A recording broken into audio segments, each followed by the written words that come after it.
Chapter 1. Amelia Beckham had just finished school, and she knew she needed to find something to do with her life. There were different factories she could work in, but factories and manufacturers all seemed so dark and grim.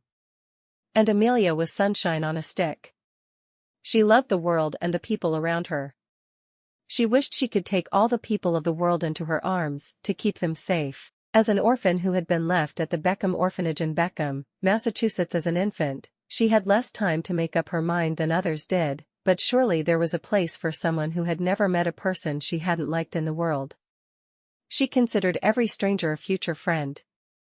She had 1 month to decide what to do before she had to leave the orphanage forever. Most children had to leave as soon as they finished school, but Amelia was known for brightening everyone's day, making the small children easier to manage. Amelia walked into the store. She didn't have any money to spend, but that was all right.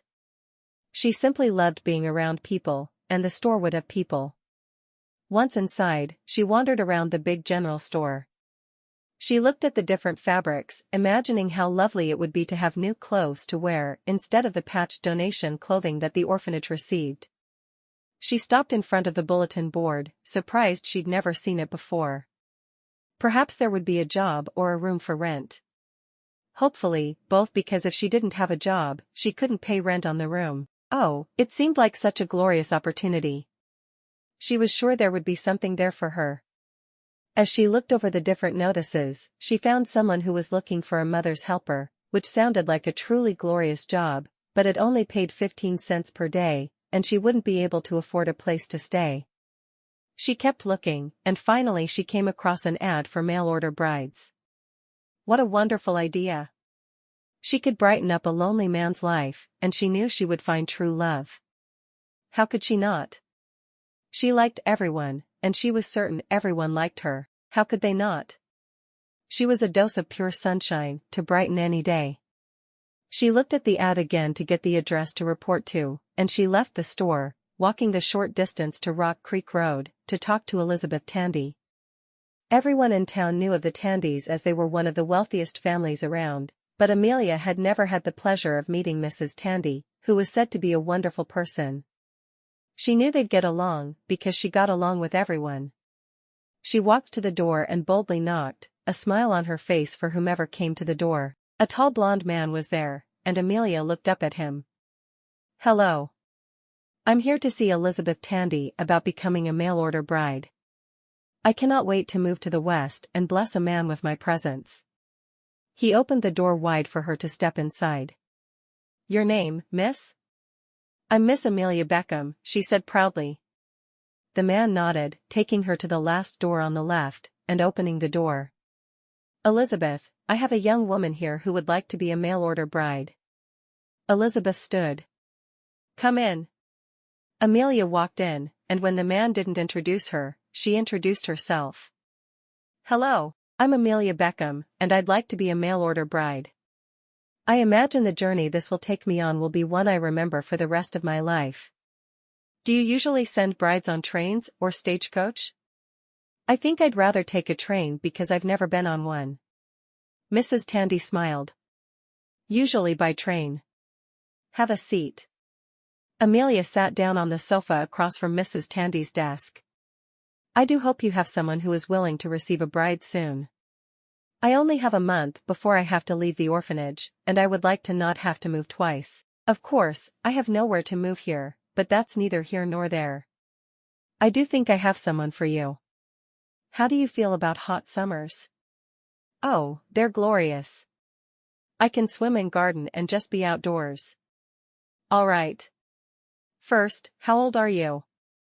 "I'm 18, and I just finished all my schooling yesterday, so I can read, write, do arithmetic, and I'm quite handy in the kitchen, and I love to clean." "Oh, this opportunity is what I've waited my whole life for."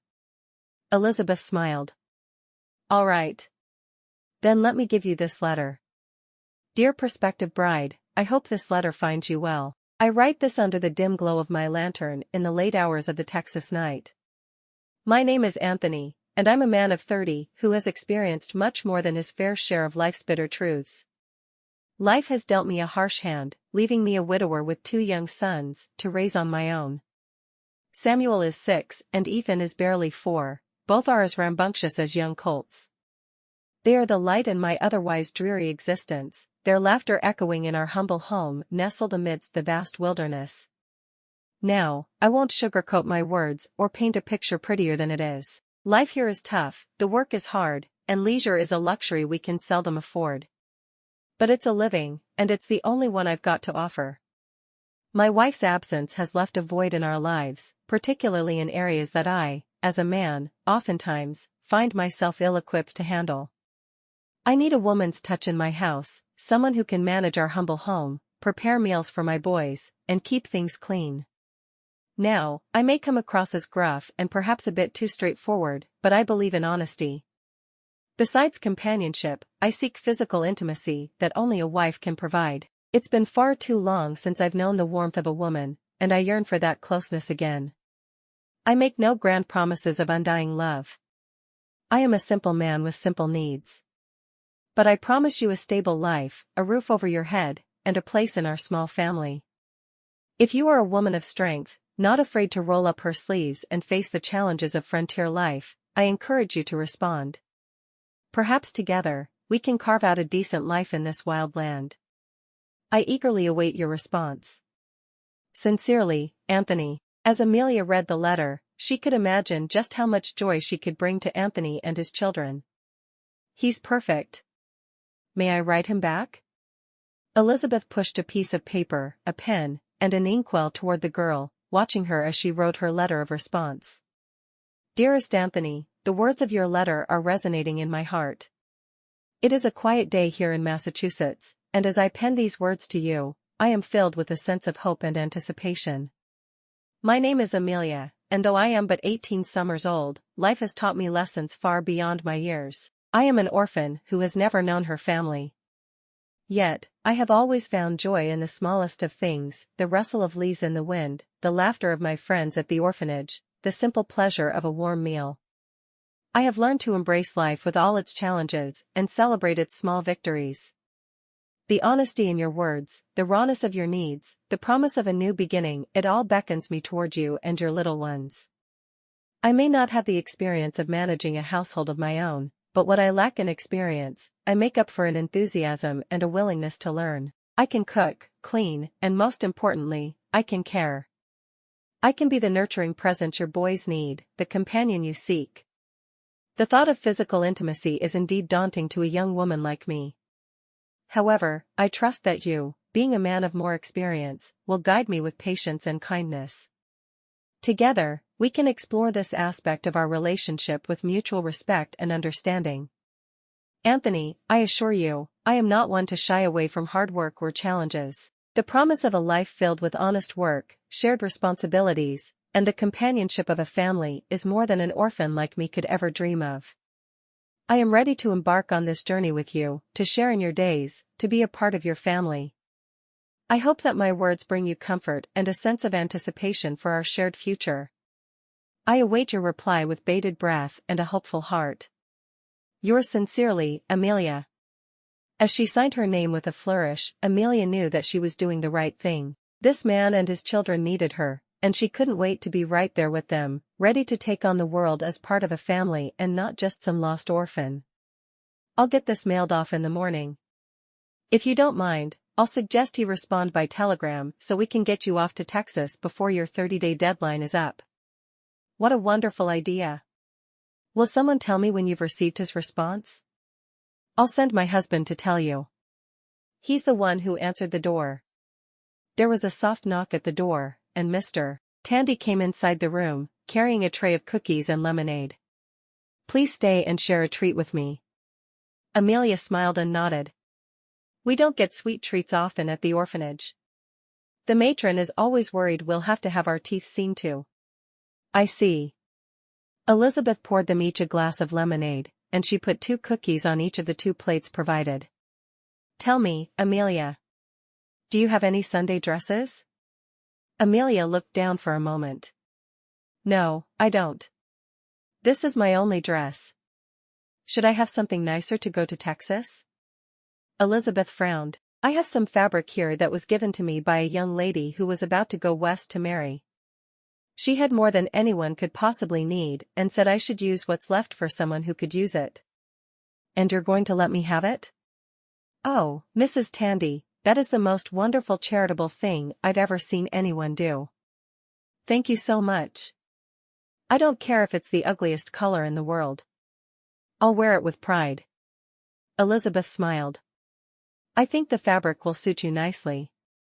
She stood and went to one corner of her office and opened a trunk. There's this. She held up a pink with little flowers all over it. Then she held up a white fabric. There's some white lace in here as well. Perhaps you can make a wedding dress from it that will double as your Sunday dress. I love it. Oh, thank you. With a smile, Elizabeth pulled out a soft blue fabric. This will be beautiful with your eyes. Amelia couldn't help but clap her hands together with excitement. I love them all. I should be able to finish 3 dresses within a month. Oh, thank you, Mrs. Tandy. You're changing my life, and I couldn't be happier. I'm happy to do all I can to prepare you for the journey. I think there's also some white muslin in here if you want to make yourself a new nightgown and maybe even an apron. I would love to. I don't even know how to thank you properly. Your smile is thanks enough, Elizabeth said, bowing to herself to buy more fabric to replace what she was giving. There were so many brides who needed clothes before they could go. Amelia finished her cookies and stood up, accepting the fabric.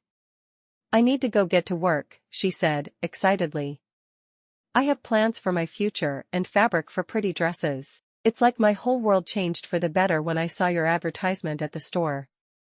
I'll be in touch as soon as we know something, Mrs. Tandy promised. So quickly. Amelia practically skipped all the way to the orphanage.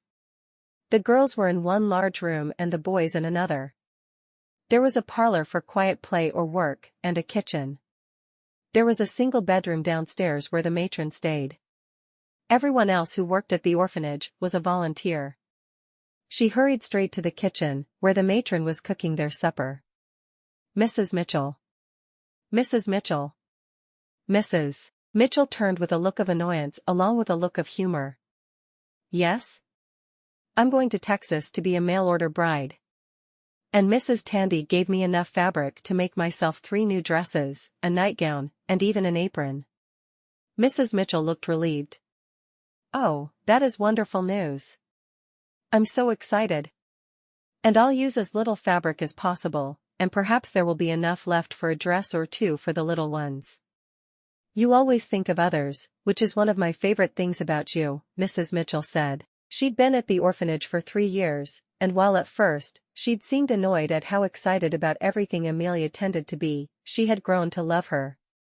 Amelia hurried to the parlor and took advantage of the needle and thread Mrs. Mitchell kept there for the girls' convenience. First, she cut out the dress, and then she began sewing. Amelia loved to sew, and she always helped with the mending.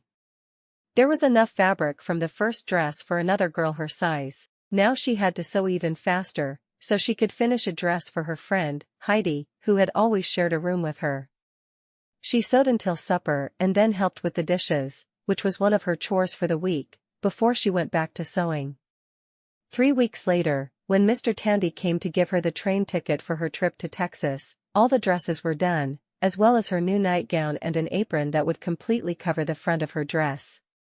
She had been able to make 7 dresses total out of the fabric and 2 nightgowns. Sharing her good fortune was something Amelia never forgot to do. She was happy to help out the other orphans, and would have been happy to help someone else as well. She accepted the ticket, realizing she was leaving on the morning train, and in a few short days, she'd be in Texas, ready to take on the world as a wife and mother. Could life be any better? Chapter 2. When Amelia arrived in Midland, Texas, and stood on the train platform waiting for her Anthony, she stood looking in every direction. She was exhausted because she hadn't slept her best on the train, but that wasn't going to stop her from being happy to meet her new family. She wore one of her new dresses, and it was wrinkled beyond what an iron would fix. She would need to wash it and hang it up before it would look like a dress again. Anthony Martin sat in his wagon, looking at the only woman on the train platform. She was a pretty young thing with blonde hair and blue eyes, looking as if she was ready to take on the world. Her dress, while wrinkled, was a pretty pink with small flowers all over it. She looked much too young to be the mother of his children, but his mother had taught him many years before that beggars can't be choosers. After a moment, he got down from his wagon and walked to her. He tipped his cowboy hat and said, "Amelia?" Her whole face lit up when she heard his deep voice. He was much taller than her, but everyone was, and he had dark hair with dark brown eyes. He was very tanned. "Yes, I'm Amelia. It's so good to meet you. You must be Anthony. Did you bring the boys?" Anthony shook his head. "No, I left them with my foreman's wife. She's the one who watches them during the day. But she won't have to now, because I'm here." "Oh, I can't wait to meet them." He leaned down and picked up her small bag that held every belonging she'd ever had, and walked quickly to the wagon. For a moment she didn't think he would remember to help her up, but he came back and offered his hand to her. No one had ever helped her into a wagon before, and she was thrilled to be marrying a man who was chivalrous. He was perfect in every way. Oh, he was a bit intimidating, but she'd get over that. "Are we marrying straight away?" she asked.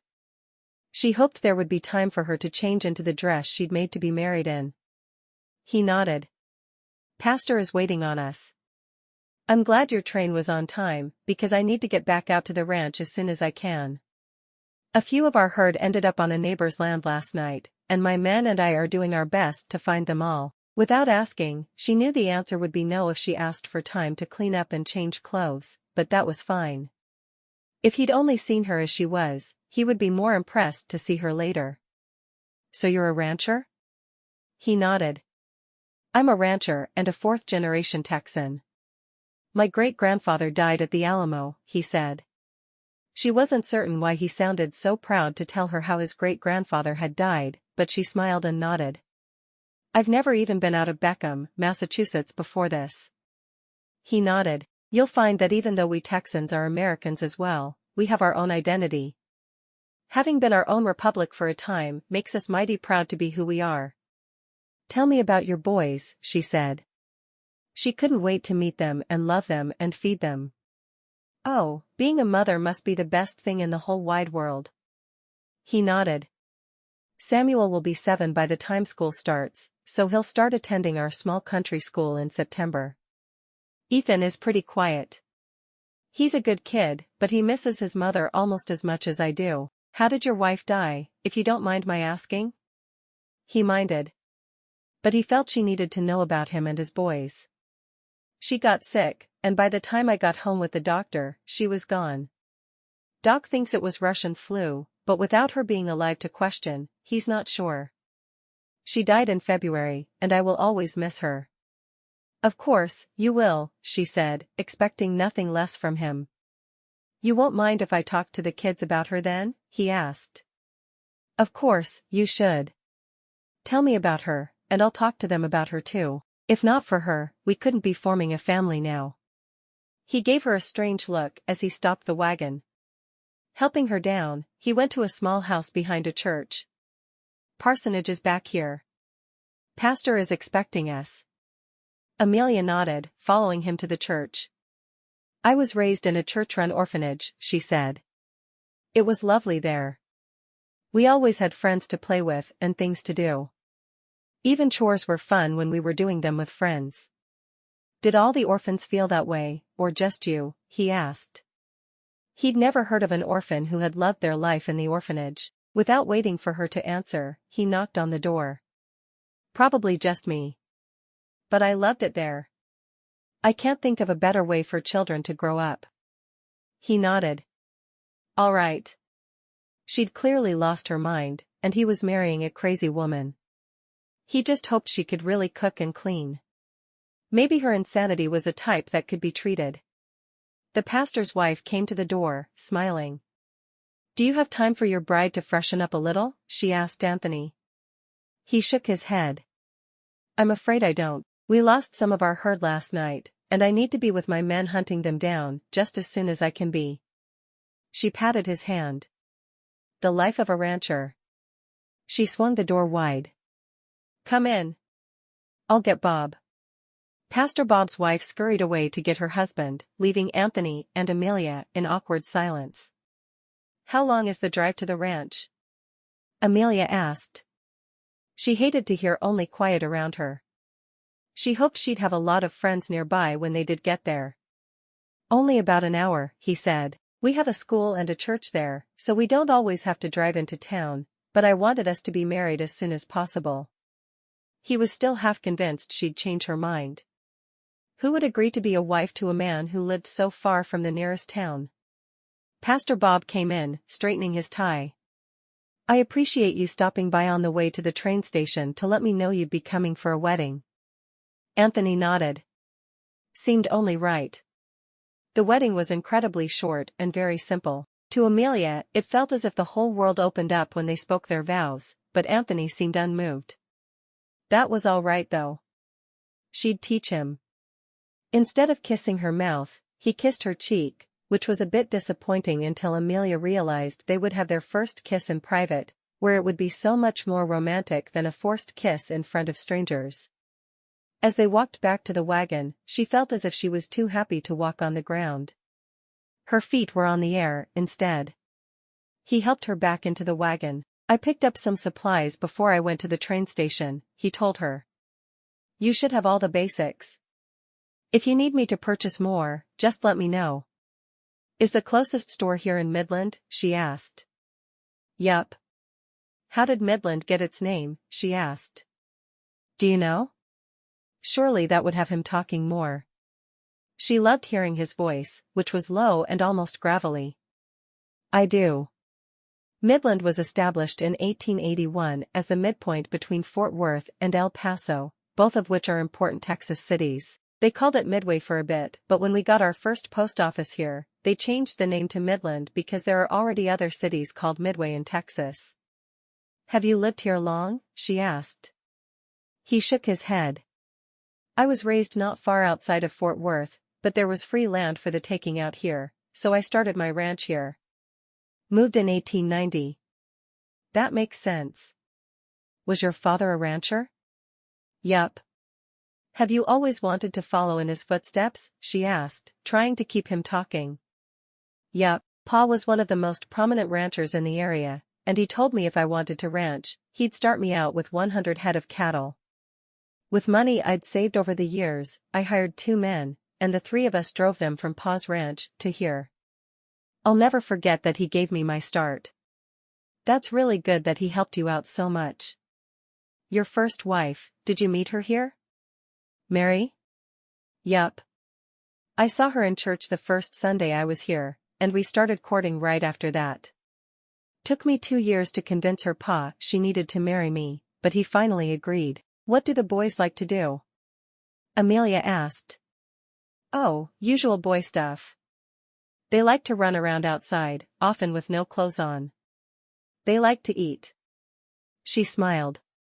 There were 3 boys in my orphanage, and they would always strip off their clothes and run around outside. The matron would always send me out to get them. Not because they listened to me any better than they listened to her, but because I would laugh. I think it's glorious to be so uninhibited that you can run around with nothing on. I hope you don't run around that way, he said, frowning at her. She shrugged. Never have, but I may try it someday soon. I would rather you didn't. All right then. I'll just bring our sons in after they've run around naked. He was surprised to hear her say "our" in regard to his children. How did she already think they were hers? This girl was a bit of a mystery to him. He wasn't sure if he wanted it to stay that way. Has your foreman's wife been watching them every day since Mary died? Every day but Sunday, when I get them all to myself. Sundays are disasters waiting to happen. I have a housekeeper as well, but she takes her day off on Mondays so I at least don't have to cook on Sunday. I have to cook Monday, but at least I'm not worn out from chasing the boys all day. You cook? She asked, surprised. Most men didn't cook, and wouldn't admit it if they did. He nodded. Only when it's necessary, he replied. I can ruin anything without even trying. I love to cook. We all took turns cooking with the matron and doing all the other chores. We'd have to cook for a week, and then we'd have a week of cleaning, and then a week of mending. I enjoyed all the chores, and I was always trading with the other girls who didn't enjoy their chores as much as I did. He raised an eyebrow. You enjoy chores? I don't see that there's any reason to dread doing something you're just going to have to do anyway, so I've embraced all my chores, and I let myself love them. Why not? He blinked a few times. Maybe I'll introduce you to mending fences. All my men would be trading your chores for theirs. She giggled. I'd gladly learn. The more I know, the more valuable I am to those around me. Are you always so happy? He asked. She nodded emphatically. Why waste one moment of your life in despair? I choose to be happy every day. I'm afraid I'm the opposite, especially since Mary died. I'm more likely to tell you to stop smiling so much. Amelia squeezed his hand with hers. I won't stop though. I'm determined to be happy with everything I do. If the boys are sad, then I'll cheer them up with a little song or a cheery dance. And if it doesn't work? Then I'll bake cookies, or whatever they've chosen as their favorite treats. She looked all around on the deserted road. Is it too late in the season to start growing a kitchen garden? Leslie, my foreman's wife, started one for us. She thought it would be a nice welcome home gift to my bride. The boys helped her. Anthony couldn't figure out what to think about Amelia. He'd never met anyone who was quite so happy in his life. Oh, good. Then I'll keep it up and harvest it, and maybe I can give her some of the food I put up in the fall to thank her for all she did for us. She's paid well. No need to give her gifts, he said. Maybe not a need, but I like to do for others. Don't you? I like to get my work done so there's food on the table, he responded. I work very long days. How many men work for you? She asked, happy he would be working on the ranch, and she'd see him every night. The wives of his men didn't sound like they were as fortunate. 30, if you count the cook, who makes all the meals for them. Of course, I count the cook, she said. Does he cook in your house? Anthony shook his head. No, he has an outside kitchen he uses. He says it's easier to cook for a large group of people if you do it outside. I can see where that would be true. I just can't wait to get to your house and see the ranch. I'm almost upset that you have a housekeeper, because I would have enjoyed giving it a good cleaning for you and the boys. I'm sure Mrs. Hamilton won't mind your help, he said. I hope not. I plan to make friends with her right away. Where does she live? She has a small house on my property. It's easy for her to walk the short distance to the house, and she never has to stay home because of inclement weather that way. Is she married? Amelia asked. He shook his head. She was a good friend of my mother, and her husband died about 10 years back. When I was looking for a housekeeper, Ma suggested she would be the best choice, so I hired her. Amelia was thrilled to know she wouldn't be alone on the vast plains. No way would she enjoy that. Chapter 3. When they reached the ranch, Amelia couldn't wait to get inside the house to see it all. Her new life was finally beginning, and it was going to be perfect. Instead of waiting for Anthony to help her down, she jumped down and ran toward the house, opening the door and looking all around her. Everything was neat and tidy, and something smelled wonderful. She followed the smell into the kitchen and smiled at the woman there. She was older, and a bit hunched over. I'm Amelia, she said. Mrs. Hamilton jumped a bit. Oh, hello. I'm Mrs. Hamilton, Mr. Martin's housekeeper. It's so good to meet you.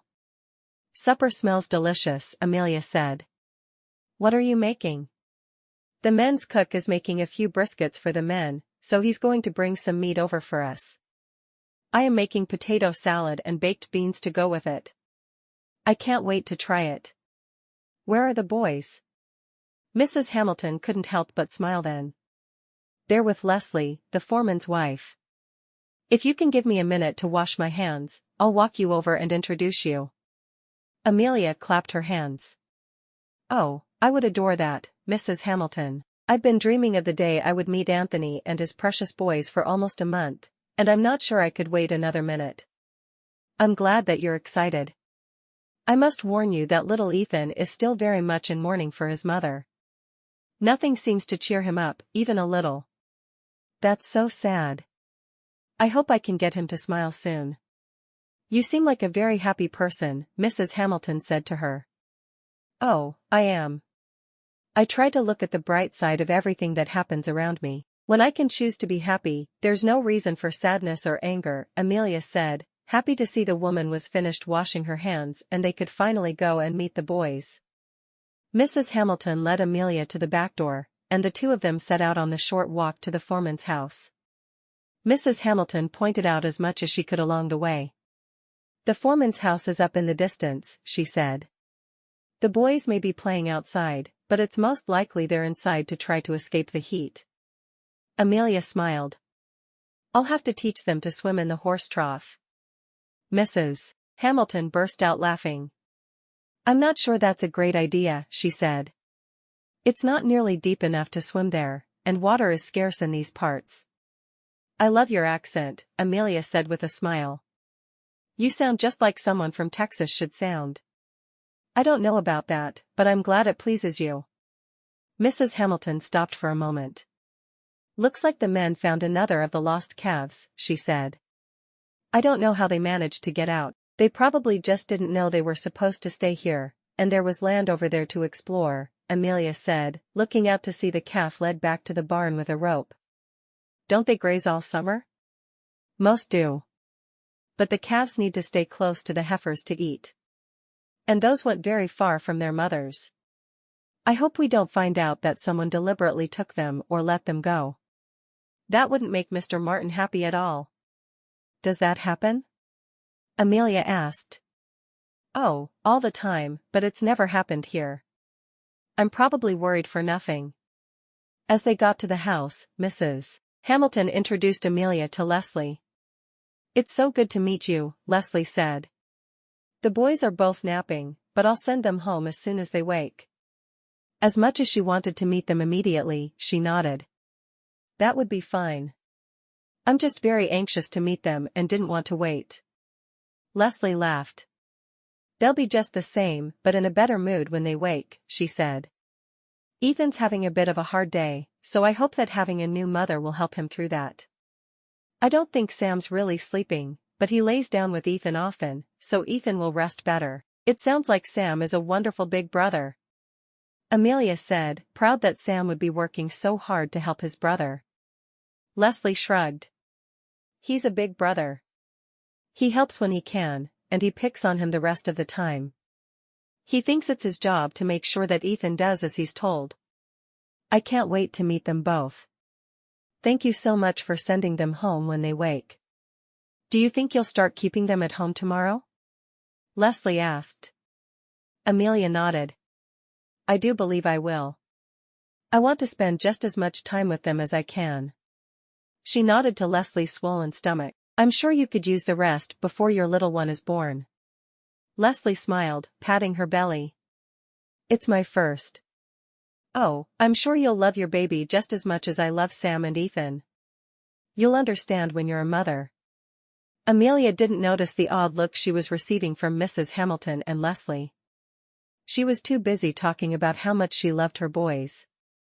As they walked back to the house, Mrs. Hamilton smiled. I hope we'll be able to get along with each other well. It will be so good to have someone here to help me. How did you and Mary split the chores? Amelia asked, wanting to keep things close to the same as Mary had them because it was obvious her boys had enjoyed the way things had gone back then. Mrs. Hamilton gave her an odd look. She cooked suppers on my day off, and she tried to keep the house tidy while I was gone. But she didn't always tidy it? Amelia felt badly for the dead woman. How hard it must have been for her to not be able to do all she wanted to do for her family. No, not always, Mrs. Hamilton said. I enjoy cooking and housework a great deal, Amelia said. Are all the bedrooms upstairs? Yes, of course.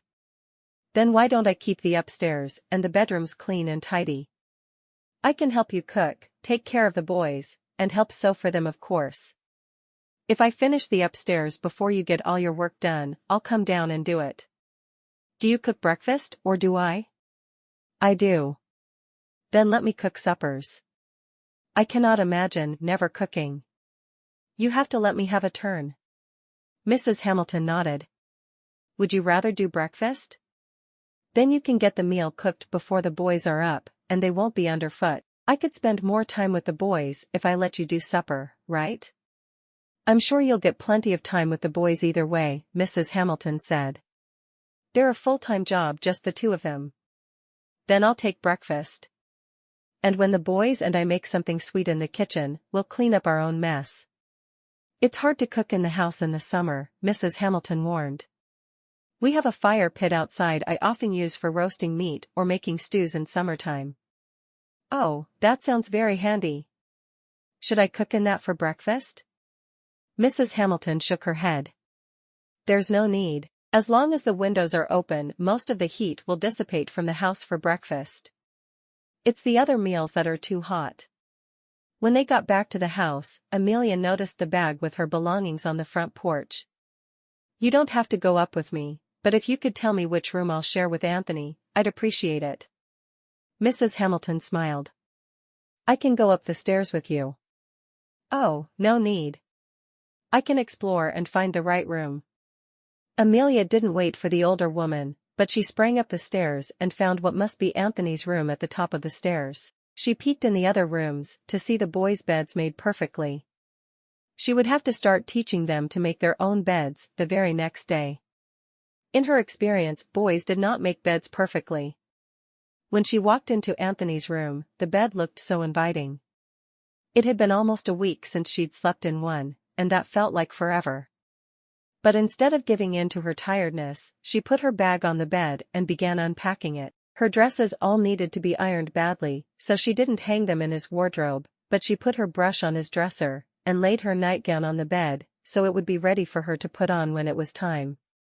She was a little nervous about sharing his bed with him, but he was a good man, which she'd already seen. She was certain her time with him would be nothing short of perfection. It was the type of man he was. When she was finished, she took her other 2 dresses downstairs. Would you mind telling me where the iron is? Amelia asked. I thought to change into one of my other dresses, but even though I packed them carefully, they are as wrinkled as the one I'm wearing. Oh, just set them down, and I'll take care of them, Mrs. Hamilton said. Amelia laughed softly. My hands do not need to be idle, she told the housekeeper. I do much better when I'm busy. What happens when you're not busy? Mrs. Hamilton asked. I start trying to fix the world, Amelia said sheepishly. I'll find an injured animal, and do all I can to fix it. Or I'll see a couple who is unhappy, and I tell them what I love about each of them, usually annoying them. Or I'll decide to start a bake sale or something similar. Trust me, it's not a good idea. Shaking her head, Mrs. Hamilton got the iron and ironing board out. The stove is on, so you can just heat it there. Amelia put the iron on the stove and set up the ironing board in the dining room, so she could still talk to Mrs. Hamilton as she worked. She stretched one of the dresses out onto the ironing board before sitting down while waiting for the iron to heat up. How long have you worked for Anthony? Amelia called to Mrs. Hamilton. Ever since Mrs. Martin was expecting Sam. She thought she shouldn't have to do housework while she was with child, and Anthony gave in to her every whim. Oh, Amelia said, surprised. She'd never heard of a woman shirking her duties while she was expecting. Did she have an especially difficult pregnancy? Oh, no. Nothing like that. Amelia wasn't sure what to think of her husband's first wife, but she refused to say a bad word about her. She'd decided long before that she wouldn't say bad things about anyone. Ever. It was one of the things that kept her joyful. Mrs. Hamilton offered no more information on Anthony's first wife, and Amelia decided she would stop asking questions. No, it would be better if she envisioned the perfect mother for the boys. She ironed both dresses before carrying them upstairs, and changing into the blue dress, which was her favorite of the ones she'd made. It fit perfectly, and she didn't have to wear a corset with it, which made it a perfect dress in her eyes. When she went back downstairs, she put the ironing board and the iron away. Is there a specific day of the week we should do laundry? Amelia asked. I usually take care of it on Tuesdays, Mrs. Hamilton responded. That's the day I have the most energy after taking Monday off. Amelia nodded, smiling. What day is it? She asked. Mrs. Hamilton laughed. I suppose with as long as you were on that train, you'll have no idea what day of the week it is. Today is Friday. Anthony works on Saturdays? Amelia asked. Anthony worked every day until Mary died, and he's only taken Sundays off since she's been gone. He always went to church, but he came right home and changed into his work clothes. He's a very hardworking man. All right. I'll keep that in mind. Amelia knew some women wouldn't like it if their husbands worked so much, but she felt that he had the right to do what he wanted with his time as long as he kept his family fed and clothed. He seemed like a very hardworking man to her. What can I do to help you with supper? Amelia asked. Mrs. Hamilton smiled. It's all done. Unless you'd like to make some dinner rolls. The boys prefer their brisket on rolls, but I haven't taken the time to do them yet. Amelia quickly washed her hands at the pump in the kitchen sink. I would love to make rolls. It hurts my hands a lot to knead the dough, so I don't make bread as much as I used to. Then that'll be one of my chores, Amelia said with a smile. When Anthony mentioned he had a housekeeper, I was afraid I wouldn't have anything to do, and yet here I am, choosing to do all my favorite chores. Instead of asking Mrs. Hamilton where everything was, Amelia looked through the cabinets. It was nice to be able to find what she needed to do for her family. She mixed enough dough for 6 loaves of bread, which was enough to feed all the children in the orphanage, and when she was done, she stared down at it. I may be making too much, she said. Mrs. Hamilton shook her head. Not at all. As I said, I don't make bread often, and the boys and Mr. Martin love it. They'll have that much gone by tomorrow evening. And I can use the bread for toast in the morning. Maybe I'll make egg in a hole for everyone. What is egg in a hole? Mrs. Hamilton asked. Amelia smiled. It's something the matron at the orphanage used to make for us when she was feeling like making a good breakfast. You take a piece of bread and cut out a hole in the middle of it. The matron always used a glass. And then you butter each side and put it in a skillet with butter. Then you cracked an egg into the hole, and you cooked it. Flip it once partway through, and you have egg in a hole. Mrs. Hamilton smiled. If you're making that, then I will be here in the morning for my egg in a hole. I'd love to cook an extra for you. Chapter 4. Amelia had just popped the bread into the oven when the boys ran into the house. She felt her heart leap at the boys' voices, and hurried out of the kitchen to join them. Hello. Sam narrowed his eyes. You don't look like a wicked stepmother. Amelia grinned. That's because I'm not wicked. I'm Amelia. Sam walked over and offered his hand to shake. We had a ma. We don't need a new one. That's all right. I'll just be your friend then. Did you know we're having brisket and potato salad and baked beans for supper? It's not good without bread, Sam said, crossing his arms over his chest. Well, then it's a good thing I just put some rolls in the oven, isn't it? Ethan took a step toward her. You made rolls? Amelia squatted so she would be on eye level with Ethan. I did. And you boys are going to have to sit at the table with me for a minute, and I want you to tell me all of your favorite foods, so I can make them for you. Sam looked confused. Mrs. Hamilton does all the cooking. She's going to let me cook sometimes too. I love to cook. Ethan's eyes grew wide. You do? I do. Let me get paper and a pencil. She looked around. I don't know where it would live in your house. How can I make a list without paper and a pencil? Sam ran from the room, coming back with paper and a pencil. Amelia sat down at the table with the 2 objects. I'll make a list for each of you, so I'll know what to make on your birthdays, to make them super special. The boys started telling her things to write down faster than she could write. When there was a lull, she asked, Do you like chicken and dumplings? Sam shrugged. We always get them at the diner, then I'll put it on the list. It's my favorite thing in the whole wide world. By the time they were finished with their list, Anthony came inside and stomped a few times to get the dirt off his boots. "What are you three up to?" he asked. "The boys are telling me all their favorite foods, so I'll know what to make when I cook." Anthony smiled. "I think you've already found one of their favorites. Bread. Doesn't it smell fabulous? I imagine that baking bread will be the scent that greets us in heaven." Sam looked at his father. "She's not a wicked stepmother at all." Anthony laughed. "Why did you think she was?" Ethan answered. "Ma used to tell us a story about a girl named Cinderella who had a wicked stepmother." "So you thought all stepmothers were wicked?" Amelia asked, understanding their dilemma. Both boys nodded. "Can we have a piece of bread before supper?" Ethan asked. "I think supper's all ready," Amelia said. She'd heard the back door open, and there was a male voice talking to Mrs. Hamilton. "Who wants to help me set the table?" "We don't set the table," Sam said. "That's girls' work." "All right," Amelia said, so happy to have the boys spending time with her. "I'll do it then." She set the table, setting 5 spots. "There's too many places," Sam said, frowning.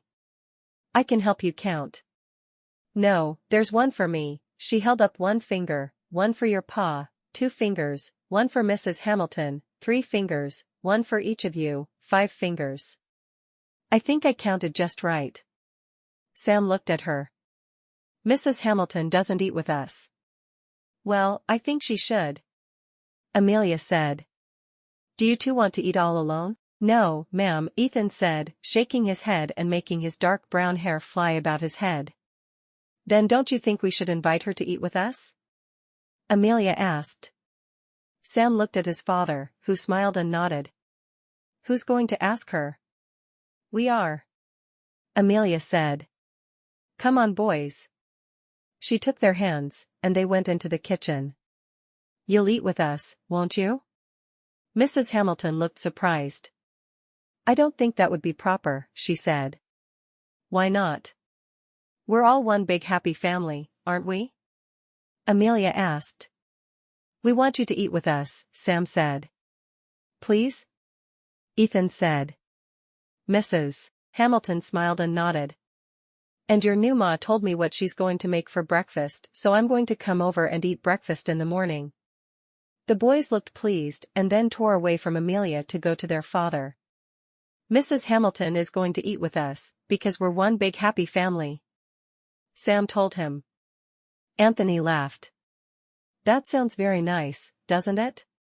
"Yes. We love Mrs. Hamilton," Ethan said. The 2 women put the food on the table together, including the huge platter of brisket and a big bowl full of dinner rolls. Ethan looked like he would do anything for one of the dinner rolls. "Wash your hands, boys," Amelia said.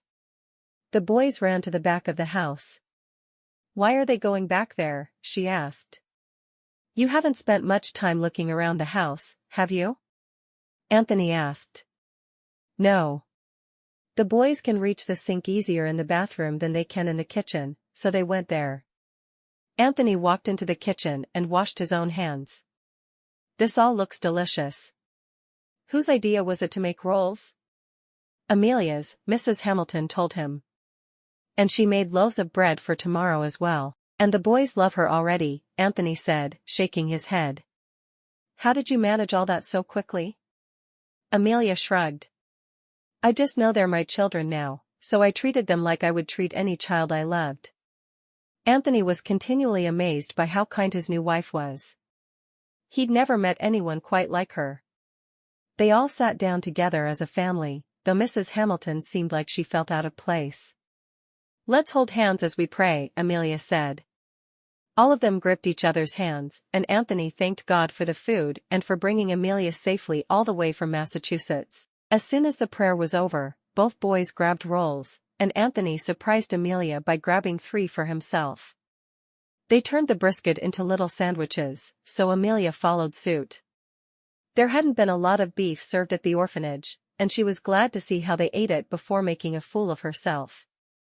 She complimented Mrs. Hamilton on everything on the table. "The potato salad is just dancing on my taste buds." Sam narrowed his eyes. Potatoes dance in your mouth? You have a strange mouth, wicked stepmother. Amelia laughed. You can just call me Amelia, she said. I like wicked stepmother, Sam said. Especially now that I know you're not evil. May I call you that instead? Absolutely. If it makes you smile, you can call me cow manure. Both boys giggled while Anthony sat at the head of the table, shaking his head.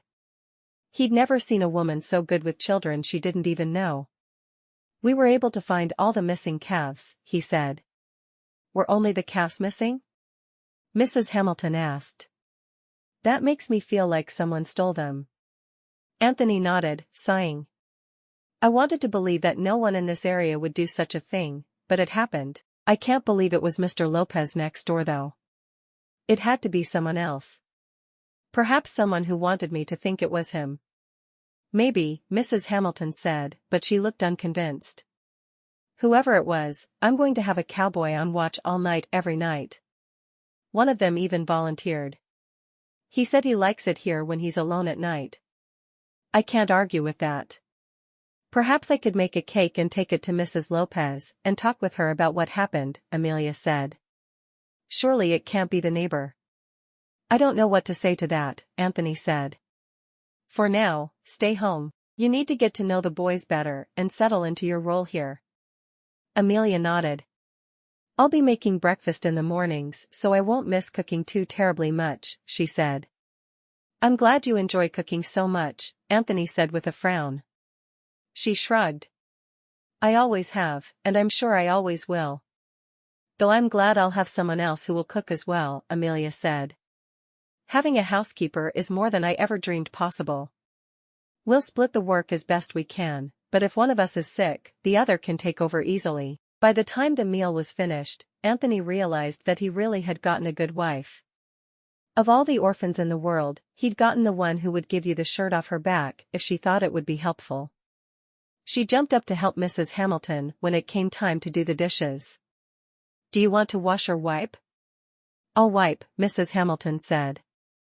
It will be easier while you learn where everything goes.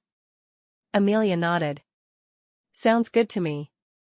The dishes took half an hour, and the women talked the entire time. Thank you for inviting me to eat with the family, Mrs. Hamilton said. In all my years here, I don't think anyone has ever even thought of that. Well, that's just plain silly.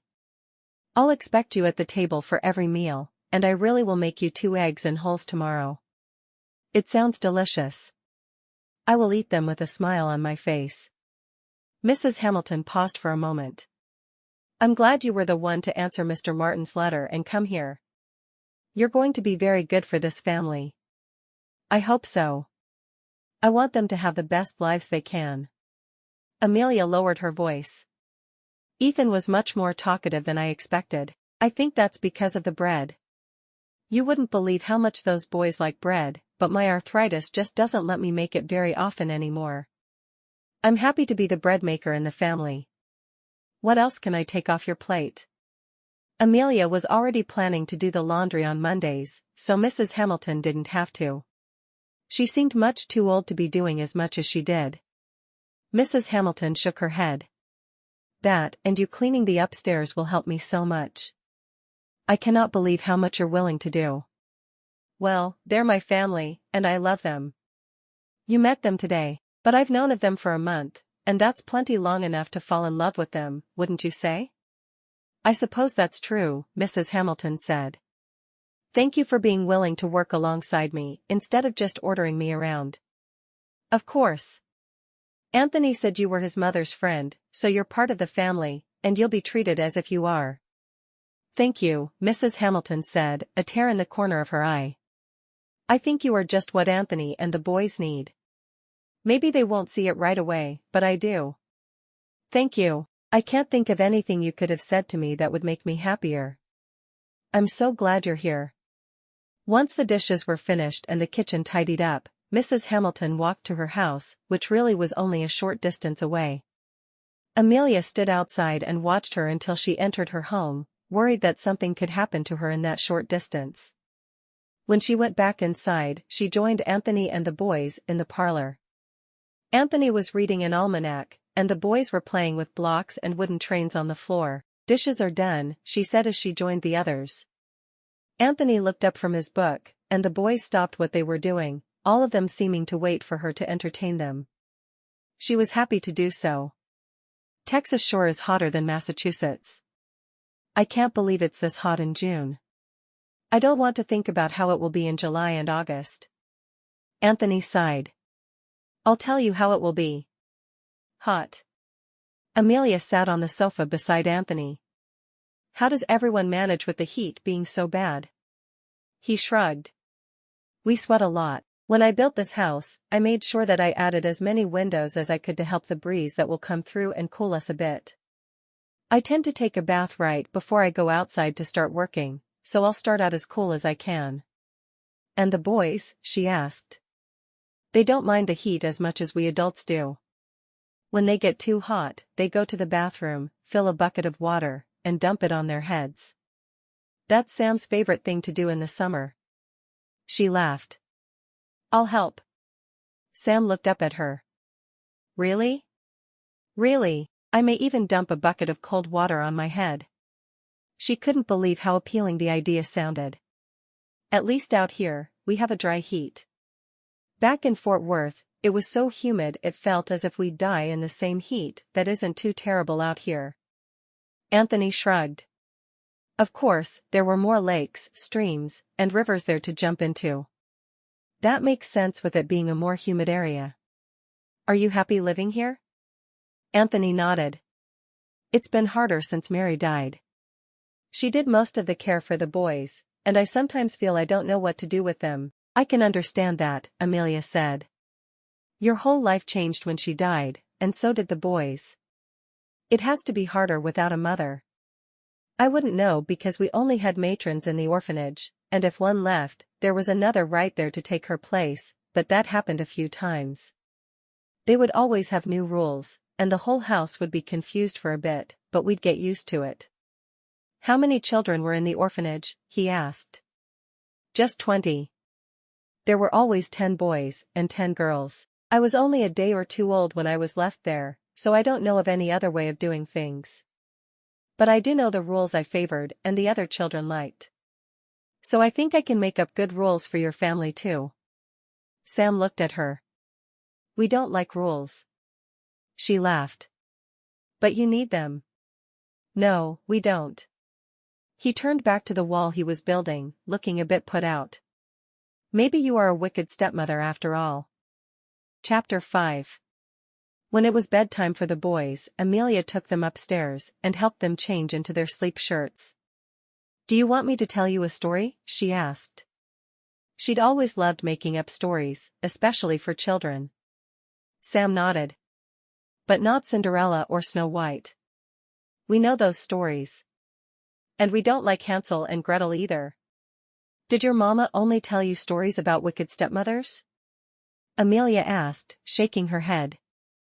"There are so many other wonderful fairy tales I could tell you, but tonight, I'm just going to tell a story that I made up." "Is that all right?" Both boys nodded happily. Amelia cleared her throat dramatically and then began the story. Once upon a time, in the heart of a magical forest, there was an adorable little bunny named Bella. Bella had fluffy white fur as soft as a cloud, and big, bright eyes that sparkled like stars.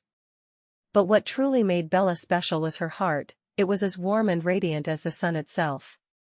Bella loved to hop around the forest, making friends with everyone she met. From chatty sparrows to bashful hedgehogs, everyone in the forest adored Bella for her kindness and cheerful spirit. One winter, the forest was enveloped in a thick blanket of snow. The trees wore coats of frost, and the air was filled with the crisp chill of winter. It was during this time that Bella met a lonely snowflake, named Solitary. Solitary was unique. Unlike other snowflakes that danced and twirled in the wind, Solitary quietly descended from the sky, feeling alone and out of place. When Bella saw Solitary, she saw a future friend in need. Looking at the boys, Amelia saw that Sam was mesmerized, but Ethan looked as if he was about to fall asleep. With a warm smile, Bella hopped over to Solitary. "Why are you so quiet, dear snowflake?" she asked, her voice soft and soothing like a lullaby. I don't fit in, Solitary replied, its voice barely a whisper. I'm not like the other snowflakes. Bella gave Solitary a comforting nuzzle. That's what makes you special, Solitary. You're not like any other snowflake, because you're uniquely you. And that's beautiful. Solitary blinked, surprised by Bella's words. No one had ever said anything like that to it before. A sense of warmth spread through Solitary, melting away its loneliness. From that day forward, Solitary wasn't lonely anymore. It found a friend in Bella, and learned that being different was something to be celebrated, not feared. And Bella found a unique friend in Solitary, adding to her collection of wonderful forest friends. As the winter passed and spring arrived, Solitary had to leave. But it promised to return next winter, and Bella waited patiently, knowing that when the first snow of winter fell, she would see her dear friend again. Remember that like Bella and Solitary, each of us is special in our own way. We should celebrate our uniqueness and be kind to one another. Now, it's time for you to close your eyes and drift into dreams. Dream of Bella, Solitary, and their magical forest adventures. Sam had a big smile on his face. I like your stories even better than I like the ones Ma told us. I'm glad. Good night, Sammy. She tucked the covers around him. Good night, Ethan, she whispered as she did the same with the younger boy, who was already fast asleep. I love you. She left the room and closed the door softly. It was nice that the boys shared a room. They would have each other for companionship if one got scared during the night. After leaving the boys, she went into the room she would be sharing with Anthony, and dressed for sleep. She was very nervous about the night to come, but also very, very tired. Anthony wasn't there yet, so she climbed into bed and covered up, rolling to her side. She'd just close her eyes for a moment before Anthony came to bed. When Amelia didn't return downstairs as he'd expected her to do, Anthony climbed the stairs to find Amelia sound asleep in bed. So much for their wedding night. He undressed and climbed into bed beside her, not wanting to wake her. She had to be exhausted after that long train ride. It took him longer than usual to fall asleep himself, even though he was exhausted as well. He'd just been expecting the night to end very differently. Oh, well. There was always tomorrow night. As was her habit, Amelia woke before the sun the following morning. When she saw Anthony asleep in bed beside her, she felt bad. Sure, she was happy for the reprieve and getting to know him for one more day before they consummated their marriage, but she felt badly for not giving him the wedding night he deserved. He'd made it clear that a big part of the reason he was marrying her was for marital comfort, but he'd let her sleep. In that moment, she knew she loved him. She dressed quietly and went downstairs to start breakfast. After starting a fire in the stove, she cut off 4 slices of bread for Anthony, 2 for herself and Mrs. Hamilton, and 1 each for the boys. She buttered 3 sheet pans and put them into the oven to melt the butter, while she buttered all the slices of bread on just one side. Then she removed the sheet pans and put the piece of bread butter side up onto the pan, before taking a glass and cutting a perfect circle in each piece of bread before sliding all 3 pans back into the oven. She found the basket of eggs on the counter, and she counted out 10 eggs, finding the salt and pepper.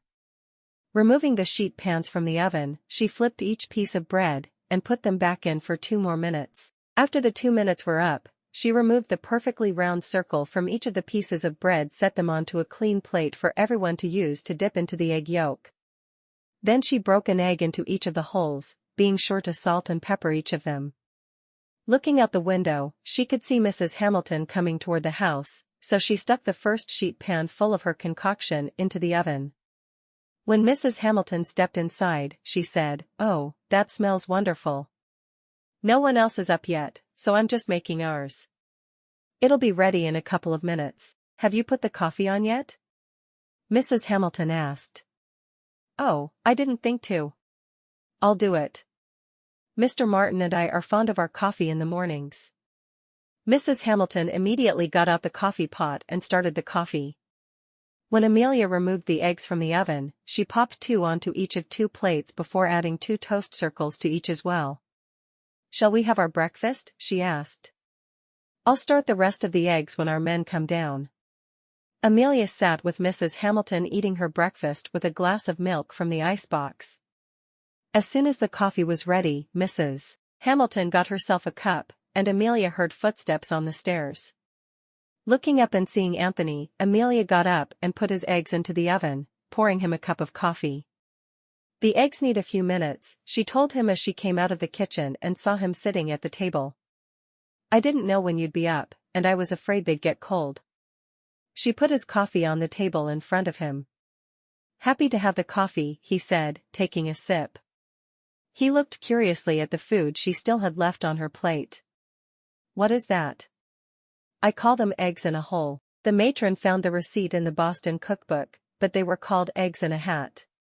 They look more like they're in a hole to me, though, so that's what I call them." She picked up her toast circle and dipped it into the yolk of her second egg and ate the bite. He smiled, looking at it curiously. "That really does look good." Amelia got up and went back into the kitchen to check on his eggs. When she saw they were done, she put them onto a plate, adding 4 of the toast circles.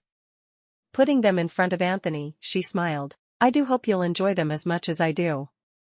She sat back down and continued eating her eggs, looking at Mrs. Hamilton. "What do you think?" Mrs. Hamilton nodded. "They're delicious. I think I'd like this any time of day." Anthony nodded. "I agree. And the boys will love them. I have 1 each for the boys ready to pop into the oven as soon as they make an appearance." Amelia finished up her own eggs, but decided not to get up again, instead enjoying the company of her husband and housekeeper.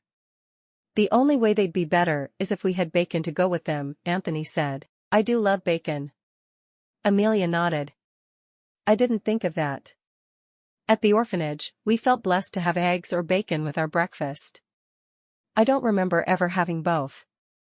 Anthony looked at his wife for a moment, wondering how she was so happy all the time with what sounded to him like a terrible childhood.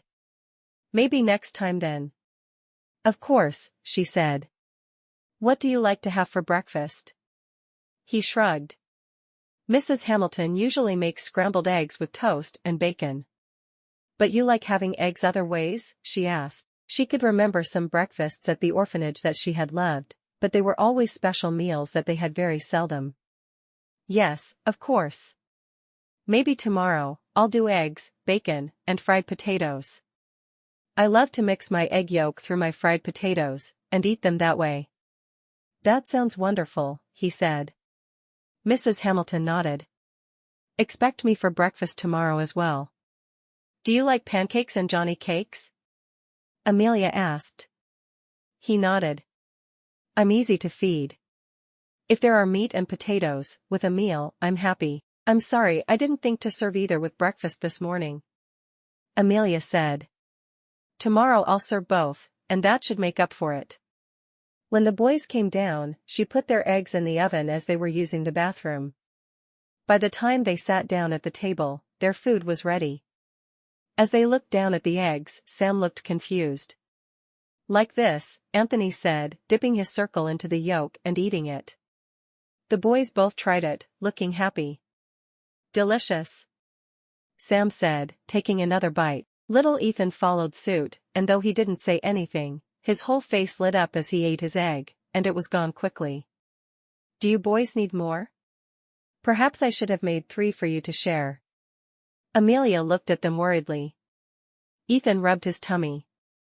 "I'm too full." Sam nodded his agreement. "All right," Amelia said, standing up. "Just let me clear the table, and we can go for a walk when the dishes are done." "All right, boys?" They both nodded. In the kitchen, she fixed a sink full of soapy water and saw that Mrs. Hamilton was right there to dry the dishes. "Where will you go on your walk?" Mrs. Hamilton asked. "I thought we'd walk up the road a bit. See what we see. If you are so inclined, the blackberries and blueberries in the garden look ripe. It might be better to work on that this morning than going for a walk." "Oh, that would be a fun project with the boys. And I can make jam and pie filling to put up for the winter." Mrs. Hamilton smiled. "You couldn't be more different than the first Mrs. Martin." "I don't know if that's good or bad," but I'm going to take that as a compliment as I refuse to believe you would insult me. It's definitely a compliment, Mrs. Hamilton said. I'm afraid Mary would spend all summer indoors with cold cloths on her face. If any gardening was to be done, I was the one doing it. Oh, well, that's certainly not right. Amelia shook her head. If my family will be eating it, then I will be growing it.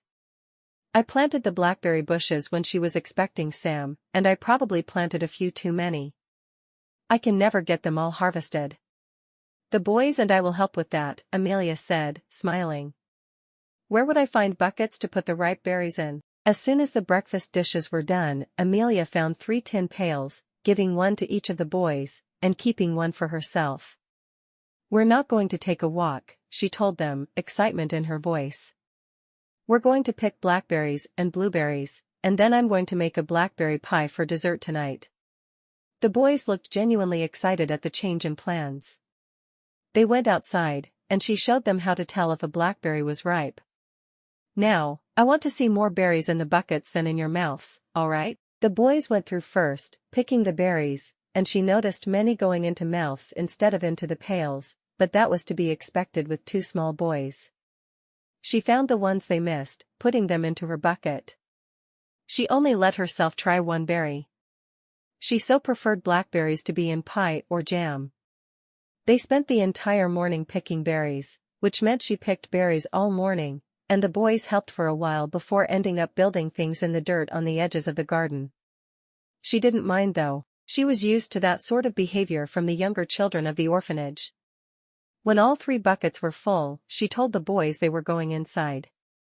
She was surprised at the sheer amount of berries, but she could already taste that pie for supper.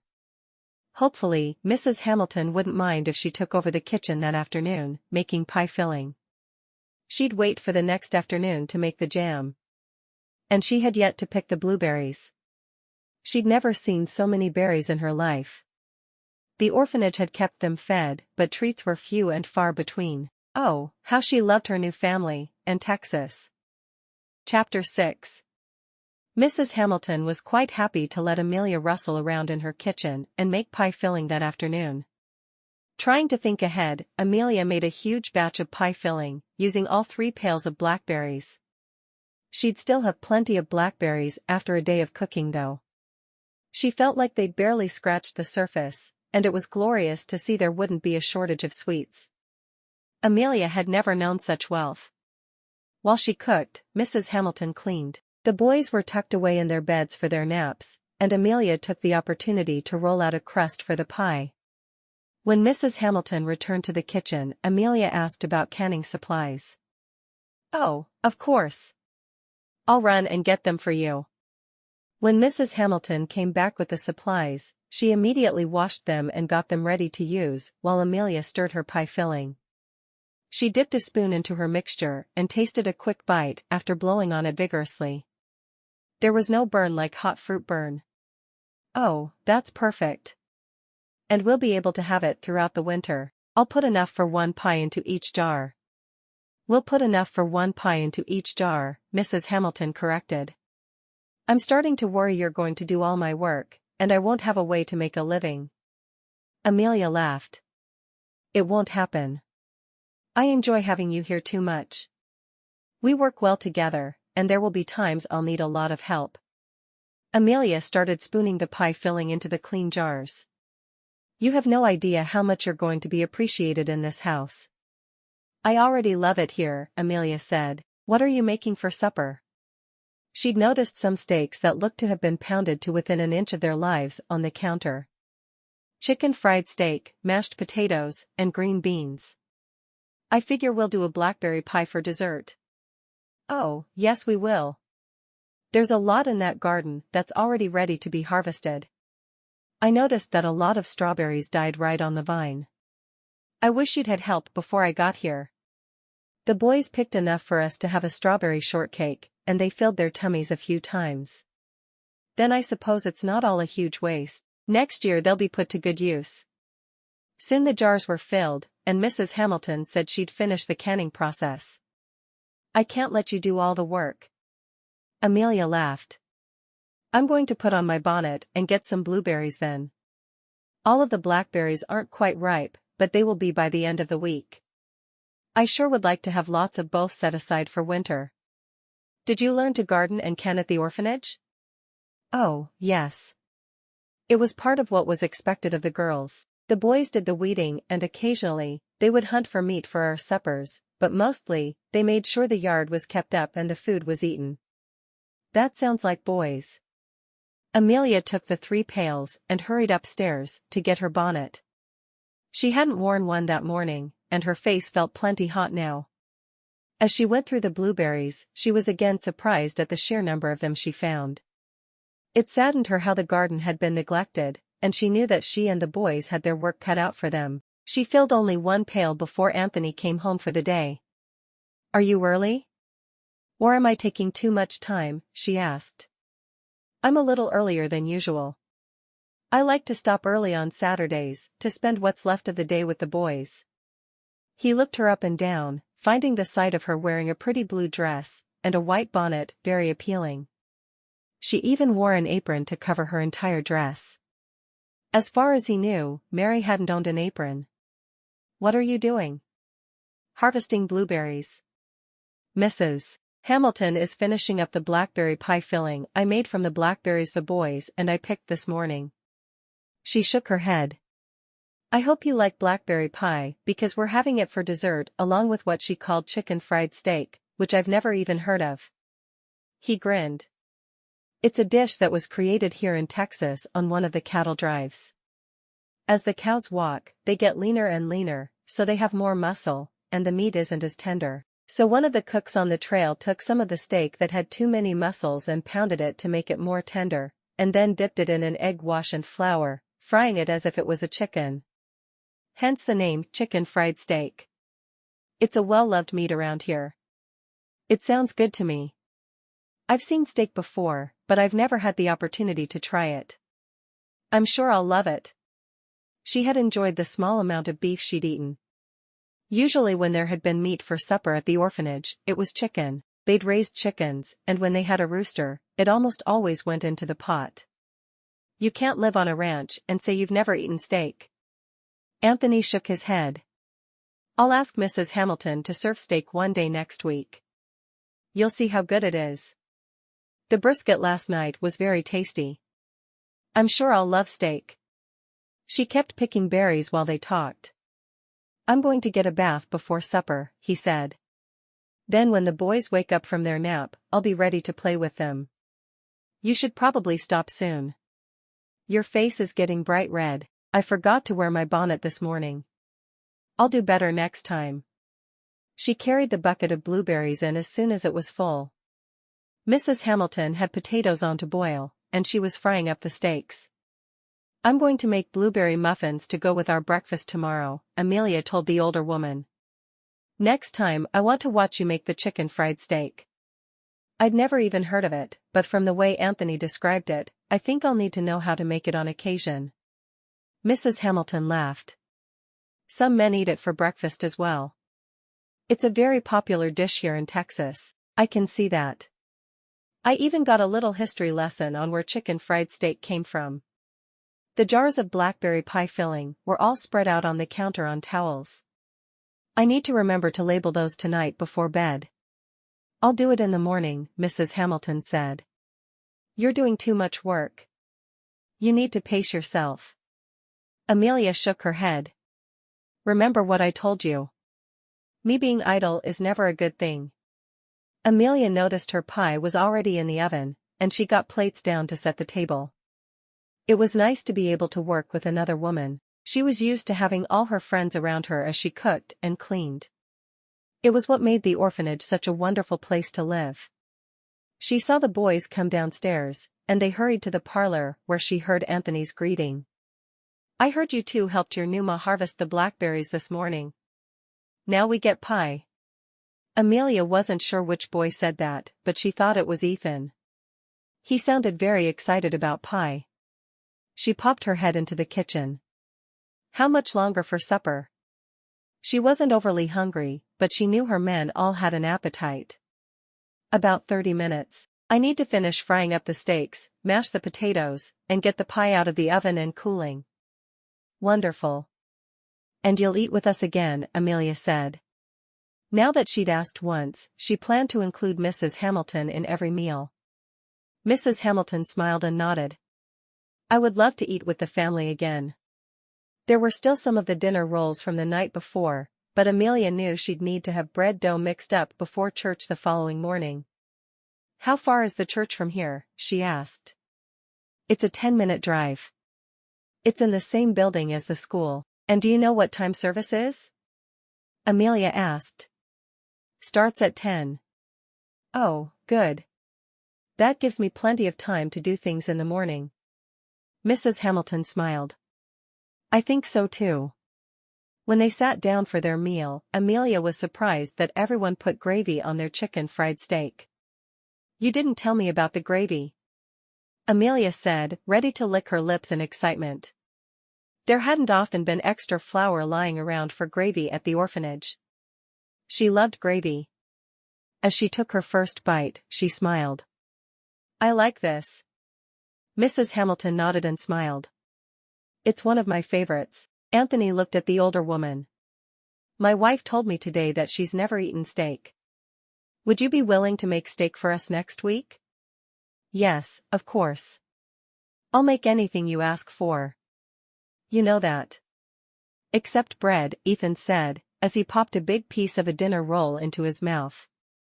That's because I won't let her make bread, because I like doing it so much, Amelia said. Ethan shook his head as he popped more bread into his mouth. Sam methodically forked the pieces of chicken fried steak into his mouth, barely taking a break to breathe. I guess you like chicken fried steak, Sam, Amelia said. Sam chewed all of the food in his mouth, which took a good long while with the way he'd been packing it in. Finally, he said, it's my favorite. I think it might be my favorite too, Amelia said as she took another bite of the gravy-covered meat. Next time I'm going to have Mrs. Hamilton teach me to make it. Ethan frowned. You know how to make bread, but not chicken fried steak? Amelia nodded. Someone didn't teach me the most important things. After the dishes were done that night, and Amelia had watched Mrs. Hamilton walk to her own home, she joined the family in the parlor. This time Anthony wasn't reading, and his boys had his full attention. It was fun picking berries, but we played in the dirt too, Sam said. Ethan nodded. But our wicked stepmother picked so many berries. Amelia grinned. We forgot to have pie, she said, shaking her head. I guess I'll have to feed it to the chickens. No. Ethan said, his voice a wail. Should we all go back to the table, and I'll serve pie? Both boys seemed very excited. Only if you promise me one thing, Anthony said. What's that? Amelia asked. You can't do the dishes tonight. They have to wait until morning. She frowned at him. We'll get bugs. And do you know how hard it is to wash plates after they've had blackberry pie filling caked onto them? He narrowed his eyes. You can wash them, but leave them on a towel on the counter to drip dry. She sighed. It didn't feel right leaving work to be done overnight. All right. I can do that. It wouldn't be easy, but she could do it. She put a fork and a small plate at each of their seats, and then cut up the pie, serving it for them all. When she took her first bite, she smiled. It had turned out perfectly. She was a better cook than she'd realized. After washing the small plates and forks, she put a plate over what was left of the pie. Are you boys ready for bed? She asked. Ethan nodded. Will you tell us a story again? Amelia laughed at the question. I sure will. As she climbed the stairs with the boys, Anthony called out, Come down when the boys are in bed. Amelia smiled at her husband and nodded, not sure how she had been so incredibly fortunate to end up married to a man she already loved and had 2 wonderful little boys. She even liked it when they called her their wicked stepmother. 15 minutes later, after their story, Amelia went back downstairs and joined her husband in the parlor. The best part of having children is when they go to bed, and we have some private time, Anthony told her as she sat beside him on the sofa. I'm sorry I fell asleep last night, she told him. I just meant to close my eyes until you joined me, but I was so tired. I didn't sleep well on the train. I hope you can forgive me. Of course, he said, stroking her cheek with the back of one finger. I would like to have that wedding night tonight, though. She blushed but nodded. Of course. It's part of the reason I'm here. You know, I wasn't terribly worried about whether I would find a wife who was willing to cook, clean, and work in the garden. But now that you're here and doing those things, I am so happy to see you willing to work for the family. I just can't sit idle, Amelia said. My hands are supposed to always be working on something.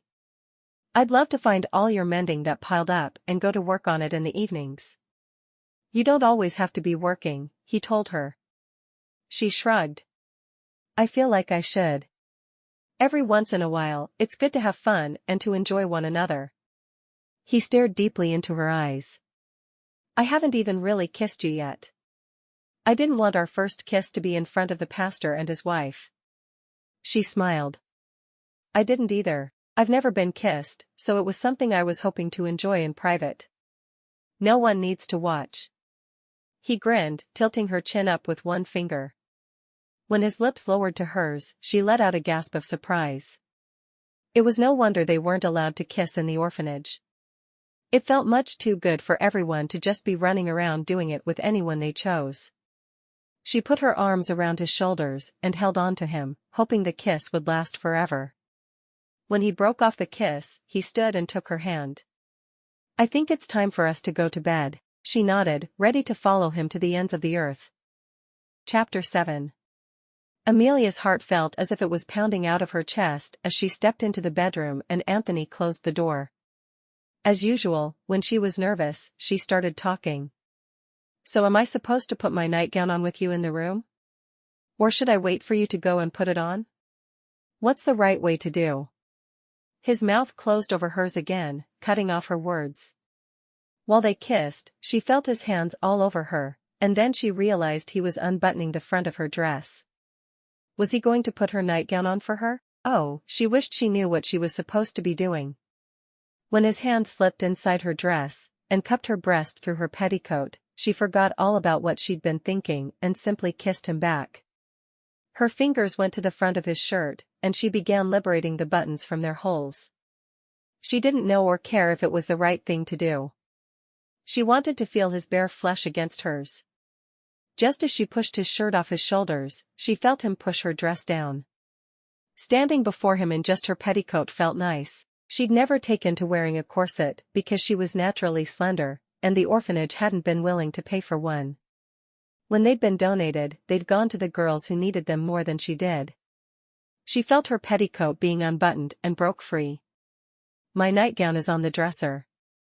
He shook his head. You don't need it tonight. It's too hot for a nightgown. She couldn't argue with that, but she felt funny standing before him in nothing but her knickers. And then the knickers were gone, and it was just her, standing naked in front of her husband, the man she loved. Are you sure? Is it all right for you to see me naked? I can put it on. His kiss stopped her. She was starting to get the impression he didn't think she should talk so much as they kissed. He lifted her into his arms and put her gently onto the bed. When she looked at him, he was still wearing his denim pants, and she had to wonder how that was going to work. Don't you need to take your pants off for this to work? Or am I confused about what we're going to do? The matron hadn't been very descriptive when she'd told her what would happen between her and her husband. Anthony laughed. I know what to do, and I'll take care of you. She propped herself up on her elbows, half sitting on the bed. But don't you think it would be? His finger covered her lips. You have two choices. You can watch me take my pants off, or you can close your eyes. She considered for a moment, and though she knew it was not very ladylike of her, she wanted to watch. She'd changed lots of baby boys, of course, but she'd never seen a man without his pants. So she kept her eyes on that portion of him as she dropped his pants and drawers to the floor. What sprang out of his drawers surprised her. She'd thought they were all tiny little things, and his, well, it wasn't. Before she could comment on his body, he climbed into the bed with her, his mouth coming down directly on hers. It was almost as if he was afraid of what she'd say next. As he kissed her, his hands roamed over her body, trying to bring her to the same level of need he was at. He didn't want to hurt her, and he was afraid he would after all the months without a woman. When one hand moved between her thighs and touched her in a place she'd never been touched, she gasped, arching off the bed and into his hand. That was good enough for him. He rolled atop her and settled between her spread thighs. This may hurt a little. Of course, it's going to hurt. That thing of yours is not tiny like the baby boys She finished her sentence against his lips, and a moment later, she felt the thing that was a part of him slide inside her. It did hurt a little, but he held still until she moved, wondering how long he would stay inside her that way. Surely she was already pregnant, and their time together was over. And then he began to move inside her, in and out, and she clung to his shoulders, surprised at how very good it felt. The matron hadn't said it would feel good. She was sure it wasn't supposed to. Was she a wanton woman? He kept kissing her, and she stayed quiet as he moved inside her, and finally, she felt something there that surprised her, and she squeezed him even tighter. He moved a few more times, and then he moved into her and stopped. As he lay there, still on top of her, he buried his face into her neck. Slowly he rolled to his back. I needed that. What happens when you don't get it? She asked, wondering how he'd survived for so long between wives if he needed it so badly. He opened one eye and peered at her. I'd probably die. Well, I don't want you to die, but now that there's a baby in me, can we do it again? She promised herself she would never say no to having relations with her husband. As much as she'd enjoyed the first time, she was certain she'd always enjoy it. You won't get pregnant every time, he said softly. This wasn't the time and place to give her a lesson on how her body worked, but she seemed to know virtually nothing. I won't? She frowned. That wasn't what matron had led her to believe. Is it all right that it felt good? He grinned, rolling to his side and facing her. Yes, it's perfectly fine. God made it for man and woman to enjoy one another within a marriage. Oh good. I really liked it at the end. When can we do it again? Men need a little time to recover, but morning would work. Or if one of us wakes up during the night. Well, I already liked being married, but I think this new aspect of things is going to make me love it even more. I thought it was too big, but I must be stretchier than I realized. He couldn't help but laugh. You make me happy, Amelia. Oh, good, because you make me happy as well. Her eyes traveled down his body, to see that he was much smaller than he had been. It's shrunk. It will grow again. I promise. Oh good. I don't want to be done with that. She blinked a few times. I'm sleepy now. Is that good? I would think so, since it's bedtime. What do you have planned for tomorrow? He asked, softly stroking her shoulder. Her skin was so soft, he liked touching it. More berry picking. I'll make blueberry pie filling, and then I'll start jam. There are so many berries. She smiled at him. I hope you have a sweet tooth. Oh, trust me, I do. She turned to her side to sleep and was pleasantly surprised when he wrapped an arm around her and fitted himself to her back. She felt loved and protected as she fell asleep, held close in his arms. She was still in his arms when she woke in the morning, and she had to carefully extricate herself from his embrace. She dressed in the dark and waited until she was downstairs to put her shoes on. After starting a fire in the stove, she quickly peeled and cut up potatoes. She liked to boil them before she fried them for a better-tasting breakfast potato, and then she put a sheet pan filled with bacon into the oven. She had a hard time cooking bacon without splashing herself with grease, and she found it much easier to cook in the oven all at once. As soon as the potatoes were finished, she fished them out with a slotted spoon and added them to an already greased frying pan. When everyone started down the stairs, she'd start their eggs, but she wanted everything else ready for now. She sliced off a few pieces of the bread they had left and toasted it in the oven.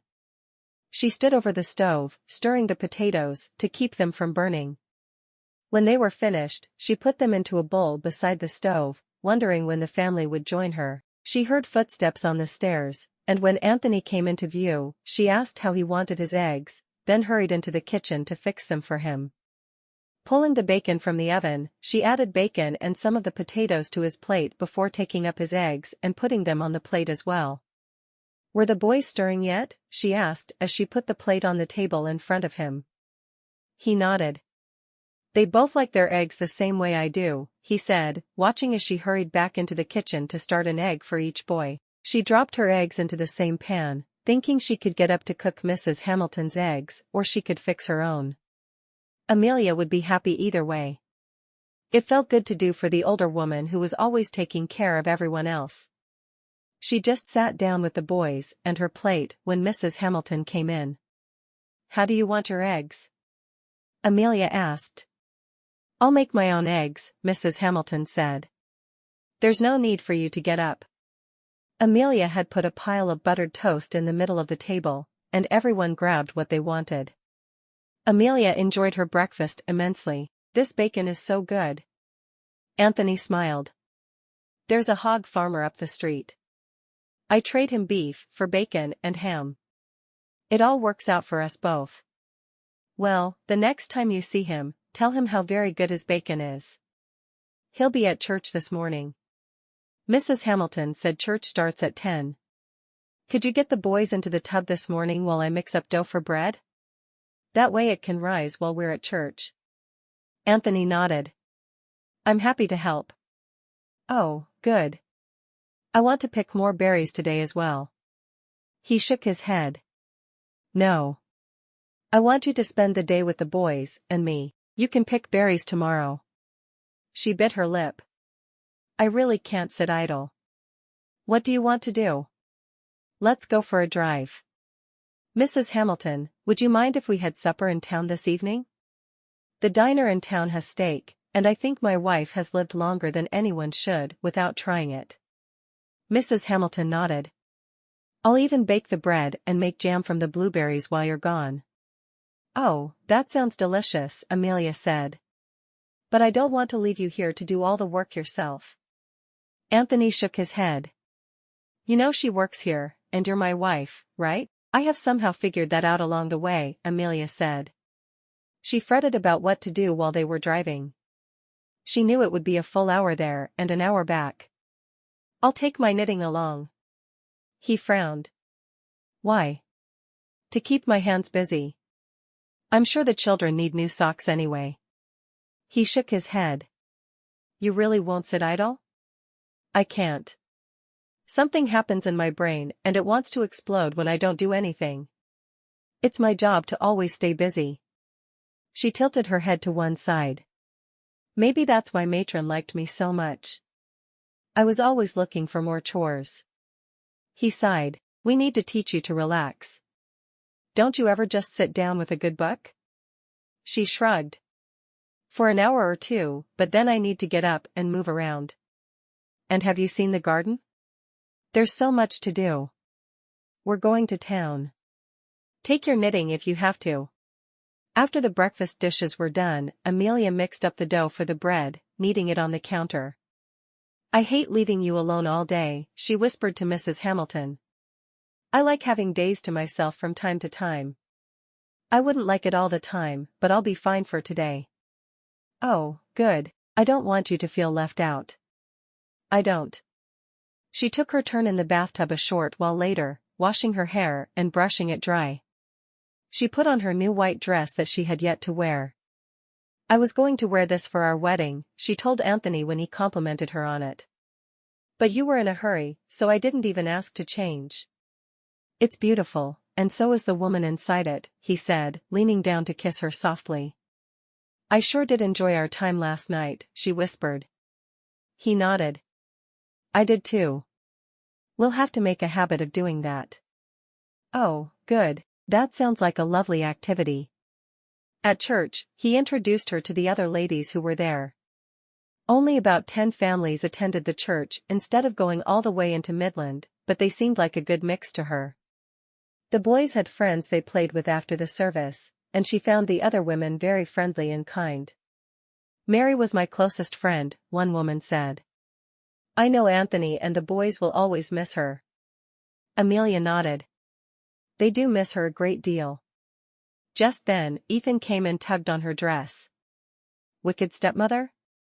Amelia smiled at him. Do you need something? I fell down. Tears popped into his eyes as he told her. She squatted down and wiped away his tears, kissing his cheek. There. Do you feel better? Ethan nodded and ran back to his friends. The woman she'd been talking to, who had introduced herself as Alice, frowned at Amelia. The boys call you wicked stepmother? Amelia nodded, grinning. Apparently their mother told them the stories of Cinderella, Snow White, and Hansel and Gretel, all of whom had wicked stepmothers. So, they call me wicked stepmother. It makes me smile.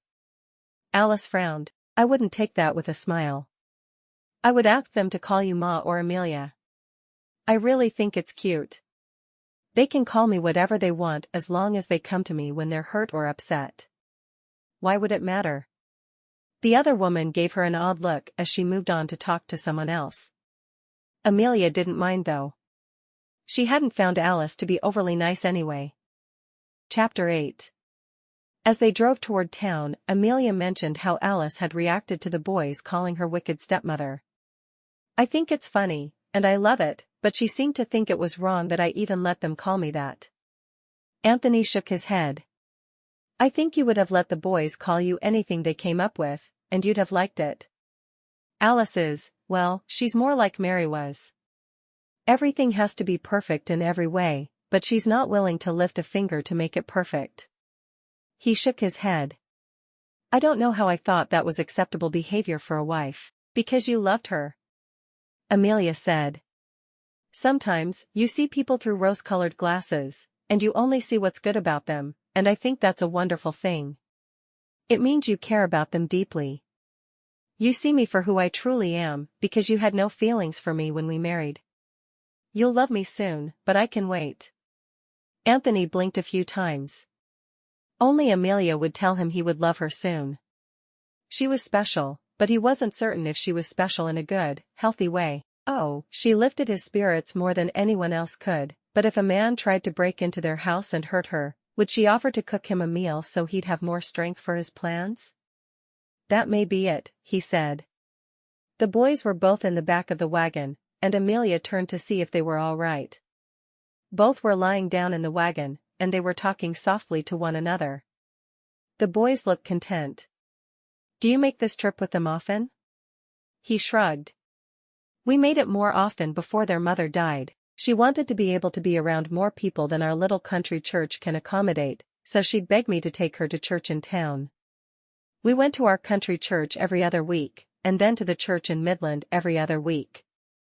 It's not a large city by any means, but it's a prominent cattle shipping center, so there are often people around who aren't from here. She never seemed to mind who was there, as long as there were people. I like people as well, but I'm plenty happy in your small country church. She wasn't worried that Alice didn't seem to like her. What difference did that make? She was still a future friend, but it would just take her a little longer to convince her to be that friend. Tell me about this diner we're going to. He shrugged. It's open 7 days a week, because the train runs 7 days a week.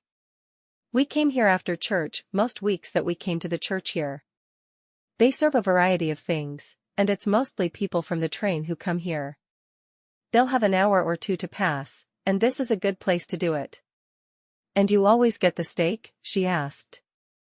Always. They serve a lot of different things, but steak is a favorite of mine. I think you'll enjoy it as well. I'm certain I will, she said. I'm really looking forward to trying it. Is there anything you don't look forward to? He asked. She thought about it for a moment. I don't look forward to the pain of childbirth, she said, but I look forward to the baby I'll have when it's all over. He grinned, thinking about her being so sure she was expecting the night before after they'd made love. She was innocent and sweet. He knew she was the right new mother for the boys, even if she did teach them that everything is perfect all the time. As they drove, she asked about different people she'd met at church that morning. It was a lovely service. I didn't get a chance to meet the pastor's wife, though. We have a young, unmarried pastor, Anthony said. When he first came, I think every unmarried lady in the congregation over the age of 13 set her cap for him. He's been here 3 years now, and I haven't seen him so much as court one of them. I didn't know pastors could be unmarried. Amelia shook her head. I mean, every pastor I've ever had has been older, married, with children. And you have a pastor who is a bachelor. Very unusual. He nodded. Our last pastor retired, and he and his wife moved to live near his son and grandchildren. When we got this new pastor, several of us men were unhappy about it because it just didn't seem right to have one so young. But we all like him, and his sermons are always about something we need to think about. I did like his sermon this morning. I love it when a preacher takes on the topic of loving your neighbor and exactly what that should mean for all of us. He nodded. I agree. Sometimes I feel guilty about what I hear, but I do think it's an important message for the whole congregation. I think the pastor could preach on it every week, and it would never be enough. He stopped the wagon beside a small diner, moving it off the main street. The boys scrambled down, but she remembered to wait for him to help her to the ground. She still wasn't certain why women were treated as if they could do nothing by themselves, but she didn't mind too much. As they walked into the diner, she noticed that they were the only people there other than the staff. Anthony held her chair for her, and since no man had ever done that before, she wasn't certain when she should plop her backside onto the chair. Finally, they got it right, and the boys just watched her. What are you going to eat, wicked stepmother? Sam asked. Your pa thinks I should try a steak. I've never had one. Sam shrugged. I like steak, but I like chicken and dumplings better. Oh, they have chicken and dumplings? It was a favorite meal of Amelia's, but she could easily make it for supper one night. What are you going to eat, Ethan? Chicken and dumplings, Ethan said. Amelia looked at Anthony. Mrs. Hamilton never makes chicken and dumplings, so the boys get it every time we come here. I'll have to make it one day soon, she said, smiling. At least I'll know I won't be the only one enjoying it. A tired-looking woman came to the table then. Do you know what you want? Anthony ordered for all 4 of them, and she wandered off. She looks so tired, Amelia said. Should I offer to cook it and bring it to the table? He shook his head. No, one of the best things about eating out is you don't have to cook, serve, or do the dishes. But I don't feel as tired as she looks, Amelia protested. Just enjoy the experience. Amelia wasn't sure how to enjoy it. Her hands were idle. She could hear Matron softly whisper, idle hands are the devil's workshop. She shook her head. I'm afraid I don't know how to enjoy sitting still with nothing to do. Is that even possible? He couldn't help but compare her in his mind to Mary. Here she was wishing for something to do with her hands, while his first wife would sit there, unmoving, for hours at a time. She believed that Mrs. Hamilton should do everything, and she should do nothing. Were you not allowed to sit after your chores were done at the orphanage? He asked. Yes. But I would finish my chores and then ask the others if I could do their chores so I wouldn't just be sitting there, and everyone was happy for me to do their chores, so it was very rare I sat. It got harder later, because Matron would notice me doing others' work, and tell them they had to do their own. So I would find some of the old donated clothes that were too filled with holes to actually work for one of us to wear, and I'd make a quilt out of it for one of the babies. We got new babies all the time, though they were adopted out easily. No one ever talked about adopting you? He asked. Oh, sure. I had 2 different families take me home with them, but they brought me back. He frowned. Why did they take you back? The first time, the wife found me up scrubbing the floors in the middle of the night, and she thought that was strange, and she didn't want a child who was awake when she wasn't, so she took me back the next day. I was more careful with the second family, so I stayed in bed all night, but I spent all my time in the kitchen, helping the housekeeper, and they didn't want that, so they took me back too. She shrugged. I always preferred to be at the orphanage anyway. There, no one complained if I did extra. Well, only Matron when I did the others' chores. He shook his head. Have you never been able to sit still? No. When I was a baby, the doctor thought the matron must not be feeding me because I couldn't gain weight, but then he watched me for a moment, and I was flipping all over the place, doing my best to constantly move. Maybe that's why my parents didn't want me. He watched her for a moment, but then he said something that made her heart soar. We want you. Both boys nodded. We like you, Sam said. I like your stories, Ethan said. They were such sweet boys that she wanted to kiss them both right then. Thank you, she said, tears filling her eyes. She couldn't imagine loving this little family of hers more than she did at that moment, and she'd only met them 2 days before. When the meal was served, Amelia looked down at the steak. She watched Anthony as he took his first bite, cutting off a small piece, so she did the same. She suddenly understood why he thought she should try steak right away. It was delicious. I need to learn how to cook this, she said, smiling happily as she cut off another bite of the meat. Most people just fry it, he said. Well, I like it. She looked over at the boys. Do you like steak? They both nodded, as they spooned their chicken and dumplings into their mouths much too quickly for Amelia's peace of mind. I'll learn then. She looked at Anthony. The store is closed on Sundays, right? He shook his head. No, with the railroad coming through here and it being the primary source of business, all of the businesses in town stay open 7 days per week. Their Sunday hours are reduced, but everything is still open. Could we get some fabric for some new clothes for the boys? I'm happy to sew, but they're outgrowing what they're wearing, and with Sam going to school this year. He nodded. Absolutely. We'll get whatever you need. I wouldn't mind more yarn as well. Both boys wear socks that have been darned many times. It would be good if they each had a few new pair. Absolutely. She was so excited she didn't even know how to express it.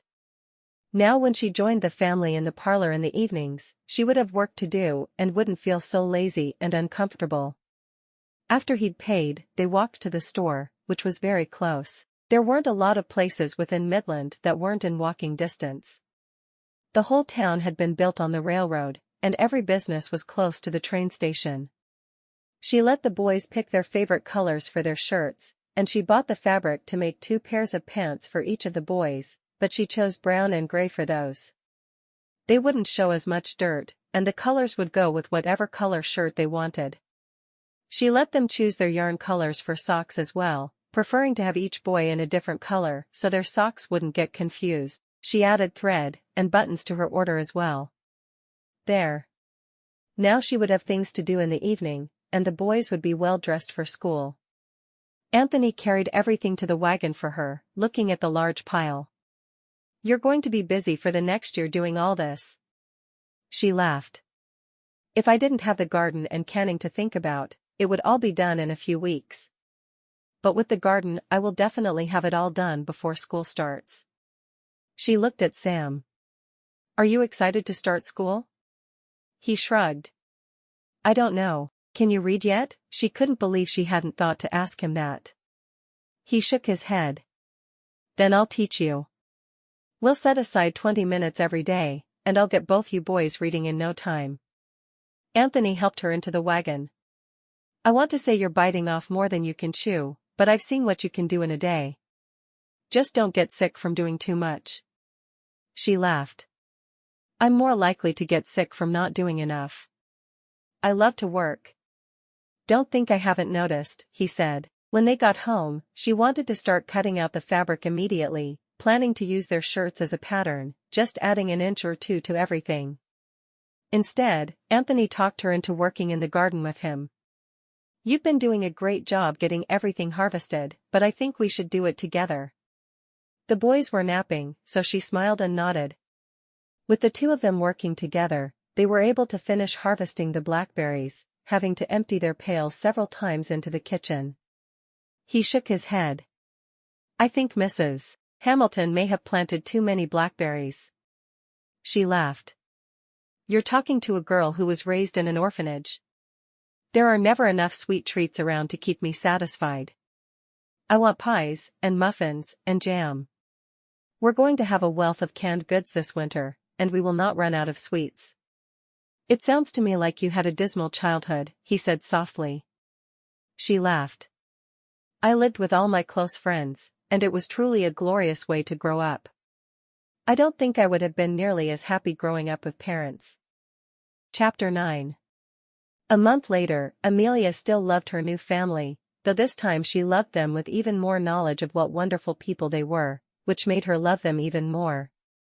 All of the blackberries and blueberries had been canned and put into the cellar for later, and she had moved on to harvesting watermelon and corn. Some of her neighbors at church were harvesting grapes and cotton, and she'd made a deal to trade watermelons for some grapes. She loved grape jelly the best. Why, she'd even agreed to give Nancy, the woman who was trading her the grapes, some of her grape jelly when it was done. Late on a Saturday afternoon, Amelia went out to get as many of the ripe watermelons as she could. There was a church picnic the following day, and she planned to take some with her to share and trade. Many of the others in the church had agreed to bring produce to trade. Amelia would take some of the corn she'd harvested earlier that day, and hopefully, people would trade even more grapes for that. She knew several neighbors raised grapes, and she was ready to take some off their hands. When Anthony came home, he saw Amelia working in the garden. I wish you'd harvest only in the mornings, he said for what seemed the millionth time. It's too hot for you to be out here in the afternoons. She shrugged. We're taking some of the ripe watermelons to the church picnic to trade for others' produce tomorrow, and I want to be sure to have them as fresh as they can be. She stood for a moment. I suppose I could harvest them in the morning. Anthony shook his head. How many do you have? She pointed to the wheelbarrow, overflowing with watermelons. But I can't let any go to waste. We have a few families in our congregation who have very little to eat. They can enjoy fresh watermelon. And I can put up watermelon jelly and jam. I've never tried them, but I have a book of receipts for canning, and it says they turn out delicious. He gaped at her. You know it's not your job to feed the entire congregation? She nodded. But just think. We have so much corn and so much watermelon. Part of the reason for the picnic tomorrow is to share the produce that we won't use, and we have more than we need. He sighed. All right. We'll all come out after supper and get more. She threw her arms around him and kissed him. You're the best husband in the whole wide world. I'm going to go get a bath, and if the boys aren't up from their nap when I'm done, I'll come help before dinner as well. Her smile told him everything he needed to know. Mary hadn't been willing to do much, but in turn, she hadn't expected him to do anything when he finished work for the day. With Amelia, he was always involved in some project or other. She continued harvesting until Ethan came out and called to her. Wicked stepmother. It's time for supper. Amelia smiled at the nickname. It made her feel so special. I'm coming. She wiped her hands on her apron and hurried inside, promising herself she'd get all the laundry done on Monday. All of her clothes were covered in dirt except her church dress, and she would need other clothes to wear as she continued to harvest all she could. After supper, she helped clear the table, but Mrs. Hamilton told her to go do as much harvesting as she planned to do. It made no sense for her to help with the dishes and be out even later dealing with the watermelon. Thankfully, the boys were happy to work on the corn, while she and Anthony dealt with the ripe watermelons. She was keeping 20 for herself, but whoever had planted the garden must truly love watermelon. She'd even taken a few to Leslie, who hadn't taken the time to plant her own garden and was happily taking any extras from Amelia, who was there almost daily with more and more of her harvest. Finally, as the sun was setting, Anthony said, We need to stop. There isn't going to be room for the boys in the back of the wagon if we keep going. Amelia laughed. I suppose you're right. Anthony chose the biggest watermelon from the wheelbarrow, carrying it inside. Who wants watermelon? He asked, taking it into the kitchen where Amelia washed it and cut it into slices. The boys each took huge pieces, and Anthony took one as well. He looked at Amelia. Why aren't you having any? She shrugged. I've never really liked watermelon all that much. He gaped at her. So why are you doing all this work? Other people like watermelon. I'm not going to let food go to waste. I'd eat it if there was risk of it rotting, but I'll turn whatever's not eaten into jam and jelly. But, why go to that trouble if you don't like it? She smiled sweetly. You and the boys love it. He sighed. Do you ever do anything for yourself? I made myself 3 new dresses, a new nightgown, which you never let me wear, a new bonnet, and a new apron before leaving Massachusetts. I think that's enough doing for myself for a while. Besides, I so enjoy doing for you and the boys. When I sew, it may be the boys who will wear what I make, but I get a great deal of enjoyment from sewing. Someday soon, I'm going to take you on a picnic. No boys. Just the 2 of us.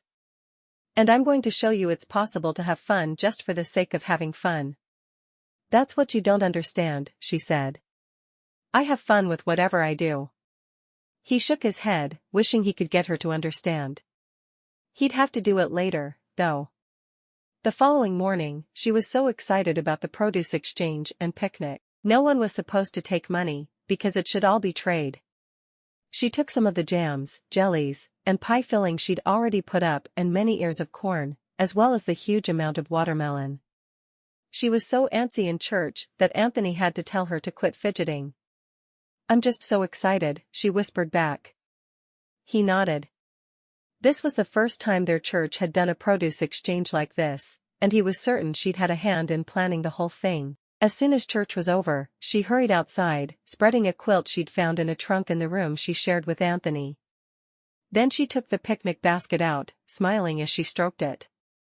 It had always been her dream to own a beautiful picnic basket, and here she was with one that looked like it was straight out of the Sears and Roebuck catalog. She carefully unpacked the plates, glasses, knives, and forks that fit into a special spot in the picnic basket before fixing a plate for each of the boys, one for Anthony, and then one for herself. She poured water into glasses for each of them, and she planned to cut a watermelon and give slices to whomever wanted them after they had all eaten their fill. A woman whom she'd never spoken with had set her blanket on the ground beside hers, so Amelia went over to that side of the blanket and smiled. I'm Amelia. I'm Miss Horner, the school teacher. I was hoping I'd get to meet you. I understand Sam will be in my class in the fall. Amelia nodded. He will. What all should he know before he starts school? He's reading quite comfortably, and I've taught him his addition and subtraction. What else should I do? Miss Horner smiled. No one else bothers with even that much, so Sam will be ahead of the rest of his class. Oh, good. I've only been here for a month, but I love those boys so much, and I want to give them every advantage in the world. Amelia eyed the other woman's plate. She seemed to only have a simple sandwich there. Would you like some potato salad? I'm used to cooking for an entire orphanage, so I made a bit too much. And there's too much ham. Miss Horner nodded. I would love some. Amelia took the other woman's plate and served her a large helping of both. I'll make sure you get a watermelon to take home as well. You're very kind, Miss Horner said. When they were finished eating, Amelia carefully put the dirty dishes into a burlap sack so they wouldn't dirty up the picnic basket. Then she set up a small table Anthony had kindly loaded for her, and she set the watermelon atop it, sliced it in half, and then sliced it into many pieces of watermelon. Mrs. Hardy came to her with a huge basket full of grapes. Oh, thank you, Amelia said.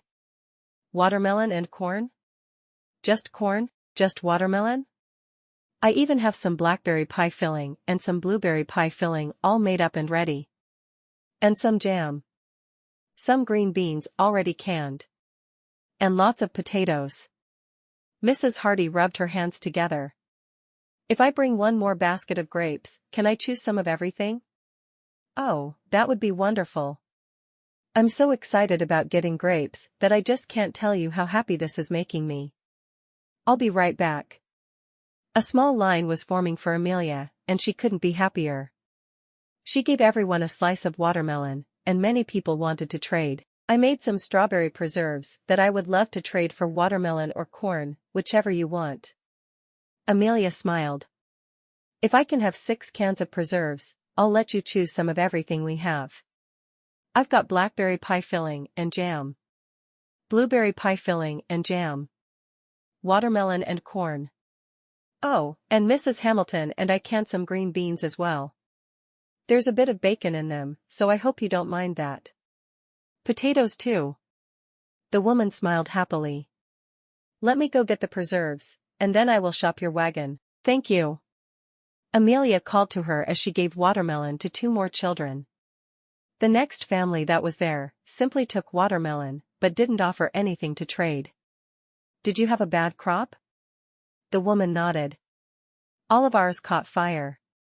The boys were playing with a magnifying glass too close to the garden. That was enough to make Amelia leave her spot.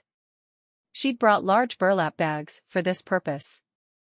She took a bag, added 3 watermelon, then took 2 more, filling one with ears of corn, which surrounded a few cans of jam and pie filling. Then she put a few cans of green beans in the last bag.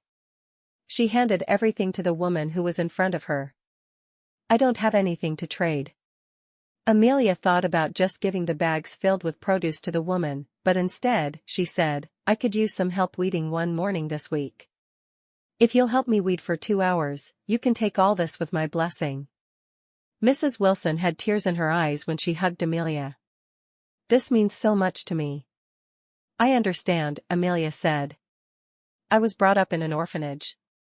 No wonder you're so generous. Thank you. I'll see you tomorrow morning, right after breakfast. I'll look forward to it. And on the day went. Amelia gave away almost as much as she traded for, and everyone seemed to leave happy. The back of the wagon was full between the things she'd gotten in trade, the boys, and the remains of their picnic. Anthony looked away from the road at his beautiful wife as he made the short drive home. You are truly amazing, he said softly. We have more than we could ever eat, she pointed out. But you could have sold it. It's your sweat that has gone into that garden. I know Leslie helped before you arrived, but you've paid her back many times over in produce already, and I have this odd feeling you'll give her more soon. I feel like we got some wonderful things today, and I'm glad we did this. I have grapes for jelly, and maybe enough for a batch of juice. No wine? He asked. Mary had always thought grapes should only be used for wine. She wrinkled her nose. When you grow up in an orphanage, you learn from a very young age that alcohol is a sin, so no wine. Suits me just fine. He smiled over at her. When they arrived home, Mrs. Hamilton was there, already working on their supper. It had been a couple of hours since lunch, so Amelia wouldn't complain about eating soon. Amelia carried in the grapes and set them on the counter in the kitchen. Mrs. Hamilton smiled happily. We're going to have grape jelly. We're going to have a lot of grape jelly, Amelia said, happier than she should have been.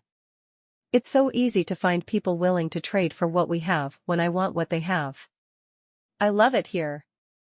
Mrs. Hamilton looked at Amelia. You know this wouldn't have happened without you, don't you? She asked. Oh, I know everyone said this was the first time they'd done it, but everyone was involved. Because you suggested it and how it should be done, and you put in the work. I'm just glad to have more of what we need. Amelia washed her hands. I'm not going to work on grapes until tomorrow, though. I'm so tired. She shook her head. Anthony keeps me up long into the night, and it makes my days a bit harder, but I certainly don't want him to die. Mrs. Hamilton gave her an odd look. Die? Why would he die? When I asked him what would happen if he didn't have marital relations often, he said he would die. So I'm always available to him so he doesn't die. Mrs. Hamilton shook her head. He won't die. I don't know why he would have said such a thing, but men go for long periods without a woman to warm their beds all the time. Mr. Martin went from January until the end of June without. I never thought of that. Amelia felt a bit stupid for believing her husband, and even a little upset with him for lying to her that way. She'd thought everything was perfect between them, but not if there was a lie like that hanging over their heads. She would talk to him about it that very night. Chapter 10. All through supper, Amelia thought about how to talk to Anthony about what would happen if they didn't have as much sex as they had. She was happy to bring him pleasure, and she certainly got her share of pleasure from what they did, but him telling her he would die without it felt like a terrible betrayal of her trust. She helped wash dishes after supper, and while she worked with Mrs. Hamilton, she talked about further plans for the garden. "I think I'm going to make watermelon jam and jelly tomorrow. There are still at least 12 watermelons that we harvested that haven't been taken by others or eaten here. There are a few still on the vine that weren't quite ripe, so I can use those as a treat as they become ripe." Mrs. Hamilton nodded. "There may need to be another trip to town for more jars. You are a canning powerhouse, Amelia." She smiled. "I do love knowing my family will have treats all through the winter. I have someone coming to help weed tomorrow morning in exchange for the produce I gave her, and then I plan on taking the boys for a walk and we'll pick some apples. I noticed some apple trees here on the ranch, and apples will be perfect for apple pies, jelly, and so many other things." "All right. But don't wear yourself out. I expect to hear that you're with child any moment, and I really don't want to hear that you're doing too much for that baby." Amelia nodded. "I'm careful." After the dishes, she joined her family in the parlor. "Would you mind hitching up the wagon and letting me drive to town on Tuesday?" she asked. "Tomorrow will be all about apple picking." He nodded. "I can drive you if you'd prefer. That would be wonderful." Then she could talk to him about what he'd said while the boys napped in the back of the wagon. "Why don't you see if Leslie will keep them for the day, and I'll pay her for it?" "Why?" she asked. She was genuinely curious why he wouldn't want the boys along. "I think it would be nice to spend a few hours alone with my wife. I'll take you to the diner again, and we'll just have a good day together." "That sounds nice," she said. It would be easy to have the talk with him without the children. Now things would surely work out. The following day was Mrs. Hamilton's day off, so Amelia needed to handle all 3 meals. Thankfully, there was some ham left that she could fry with eggs for breakfast, and she and the boys could have it on sandwiches for lunch. Anthony always ate lunch with his crew on days that he worked. For supper, she thought she'd bake an apple pie, and maybe even make chicken and dumplings, depending on how much energy she had left after apple picking. When Mrs. Wilson came the following morning, she had all 6 of her children with her, ranging in age from 6 to 17. "You brought so many," Amelia said. "Do you all want to spend the day with the boys?" "I brought them to help with the weeding. It should be done in no time at all." "I'm not so sure. The garden is large, and I've only been harvesting with no time for weeding. Trust me." Mrs. Wilson sent her oldest to the wagon, and he handed a hoe to each of the other children. "You just sit," she told Amelia. "Oh, I can't just sit. I do want to harvest some apples today as well, though." Mrs. Wilson smiled. "Then I'll have half my crew here working on your garden, and the other half will pick apples with you. You've done so much for us, that we will be able to return the favor." It was so much more than Amelia had imagined. Mrs. Wilson brought 3 tall boys, who said they'd climb the trees and drop apples to the ground, then all Amelia had to do was pick them up. So while Mrs. Wilson watched over her younger children with the garden, Amelia took her too, and they picked up the apples the big boys dropped. She carried 5 baskets out to the trees with them to fill with the apples, and every single one of them was filled within an hour. The boys helped her carry the apples back to the house, and she saw the garden was mostly done.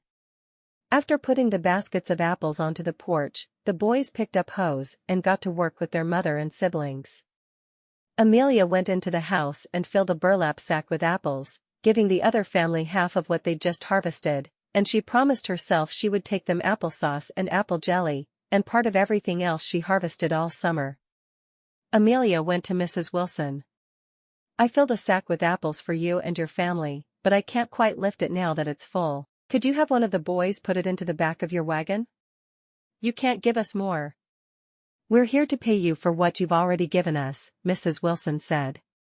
"If your crew will come back on Wednesday and help once more, I can have all the apples harvested, and you are welcome to half. You have no idea how thankful I am for your help." Mrs. Wilson called out to the boys who had helped, "Who wants to help again on Wednesday for more apples?" They all agreed. "We love Ma's applesauce," the oldest girl told Amelia. "It's the best thing ever, and she'll make it if we have the apples." "Wonderful." Amelia shook her head. There's more than I can harvest with the 2 boys. And there's a lot more than we could ever eat. We can't let them rot on the trees. Mrs. Wilson looked at Amelia. It was a good day for our congregation when you joined. It was a good day for me as well, Amelia said. Yesterday seemed to be a huge success. I'm glad to be part of such a warm and giving community. The garden was finished well before noon. So, you'll come on Wednesday? Amelia asked. I certainly will, and I'll bring all the helpers. Do you have anything else that needs to be harvested? There's a bit more corn, and some more watermelon, Amelia said, looking around. The whole garden needs to be watered. That's the main thing right now, and then we'll have more to harvest next month. The children who don't help with the apples will water the garden for you. If we're eating out of it, then they can help. Oh, thank you. It does hurt my arms so when I have to carry the buckets of water, but I'm so grateful for the produce. Amelia went into the house much earlier than anticipated. She and the boys had lunch, and then she put them down for their naps. And there was time to do the laundry and make jam. In one pot, the watermelons boiled to make the jam she was so excited to make, though she wouldn't eat a bite of it. She didn't know why people loved watermelons so much. In a second, she had a chicken boiling that she would turn into chicken and dumplings for the boys' supper. Instead of missing out on their favorite meal when they didn't go to town with her, they would get it at home. She rolled out a pie crust and filled it with apples, sugar, and cinnamon, lots of cinnamon. That went into the oven. Following which, she walked to Leslie's house, knowing she needed to be in a hurry. I was wondering if the boys could stay with you tomorrow while Anthony and I go to town, she asked, as she gave the other woman a basket full of apples. That would be fine. What are you doing in town? I need more jars for canning. Applesauce is on the agenda for later this week. Amelia rubbed her hands together. I'm having so much fun canning the produce. Thank you so much for all the work you put into our garden. Leslie shook her head. I've gotten a great deal more out of it than I put into it. You are a wonder. Amelia smiled, raising her hand in a wave. I have to get back to the apple pie before it burns, but I wanted to ask you. Thank you. Back home, she was in plenty of time to get the pie from the oven, and she started to roll out the dumplings. It was a long process to make this for the boys, but she loved every minute of it. The following morning, she and Mrs. Hamilton made applesauce, and Amelia left the applesauce for Mrs. Hamilton to can on her own. Amelia and Anthony left around 11 for their drive to town. She knew it was supposed to be a special day for her and Anthony, and she was quiet as she tried to find the right words to say to Anthony. I know you lied to me, she finally said, and as soon as the words were out, she knew they were wrong. He gave her a questioning look while shaking his head. I've never lied to you. I wouldn't. Amelia looked down at her hands. Mrs. Hamilton told me you wouldn't really die if we didn't make love quite so often. Anthony stared at her for a moment and then remembered what she was talking about. I was joking when I said that. I thought you knew. As soon as he said the words, she forgave him. I knew there had to be an explanation, she said. You've never done anything that would upset me other than that, and it made no sense to me that you would lie about that one thing. Have you only been willing with me because you thought I would die? He asked, looking concerned. She shook her head. No, that's not the only reason. I enjoy what we do. Sometimes I'm a little too tired, but I'll start telling you that now that I know you'll be all right. I do love you, and I love making love with you, but knowing I can take a night off from time to time is nice. Anthony sighed. I didn't realize you thought that. I'm so sorry. I would never deliberately deceive you. I didn't think you would, which is why I was so bothered. He put his arm around her after transferring the leads to one hand. I love you, Amelia. You are exactly what we needed when I sent that letter. I wasn't sure at first, because you're always so happy, but now that I've gotten to know you, and seen you with my boys, I'm so happy you were the one to come here and be my wife. Amelia smiled. Of course, she'd known he'd fall in love with her, but it was nice to hear him say it. I can't wait to write our matchmaker and let her know she made another perfect match. He grinned. Have you written the matron yet? Oh, of course. I brought a letter for her to mail while we're in town. Good, he said. But for today, we're going to have a romantic meal, and we're going to get the supplies you need. Sounds like a perfect day. She looked up at him, smiling. Anthony was everything she'd hoped for when she read his letter and more. Life couldn't get any more perfect. Epilogue. Mrs. Wilson served as her midwife a year later. Amelia worked hard to not shout or do anything to make Anthony upset. She was happy to be birthing his child.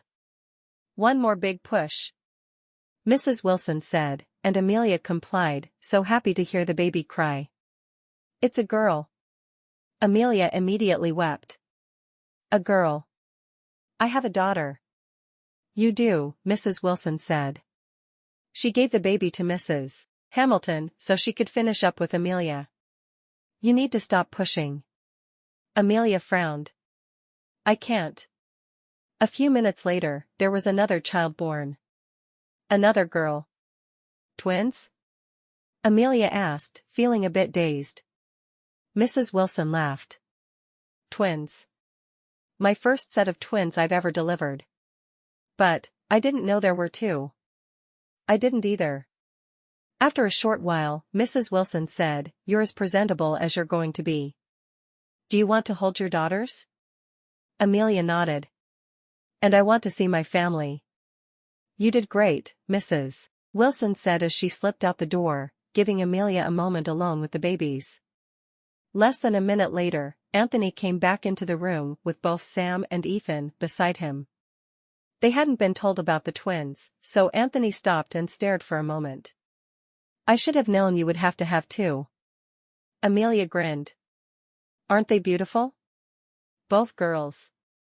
He sat down on the side of the bed to look at the babies. Boys, do you see your sisters? Sam came closer to look, but Ethan just stared from across the room. Don't you want to see them? Amelia asked. Ethan shook his head. Sam said that if I got too close, they'd poop on me. Amelia laughed, so glad everything was normal with her family. They're both wearing diapers. They can't poop on you. Ethan walked toward the bed slowly, as if he was afraid one of the babies would explode. When will they talk? He finally asked. Not for a long time yet. Oh, Ethan said. Okay, time for you boys to sleep, Anthony said. You can see your sisters tomorrow. And our wicked stepmother? Sam asked. I'm here for you always, Amelia said, grinning at her boys. When Anthony came back into their room a short while later, she was nursing them both. I'm so happy I could burst, Amelia said. Thank you for my babies. He shook his head. I had the fun part. You had to grow them. Our love grew them, she told him. He nodded, kissing her forehead. They're perfect. And so is their mother.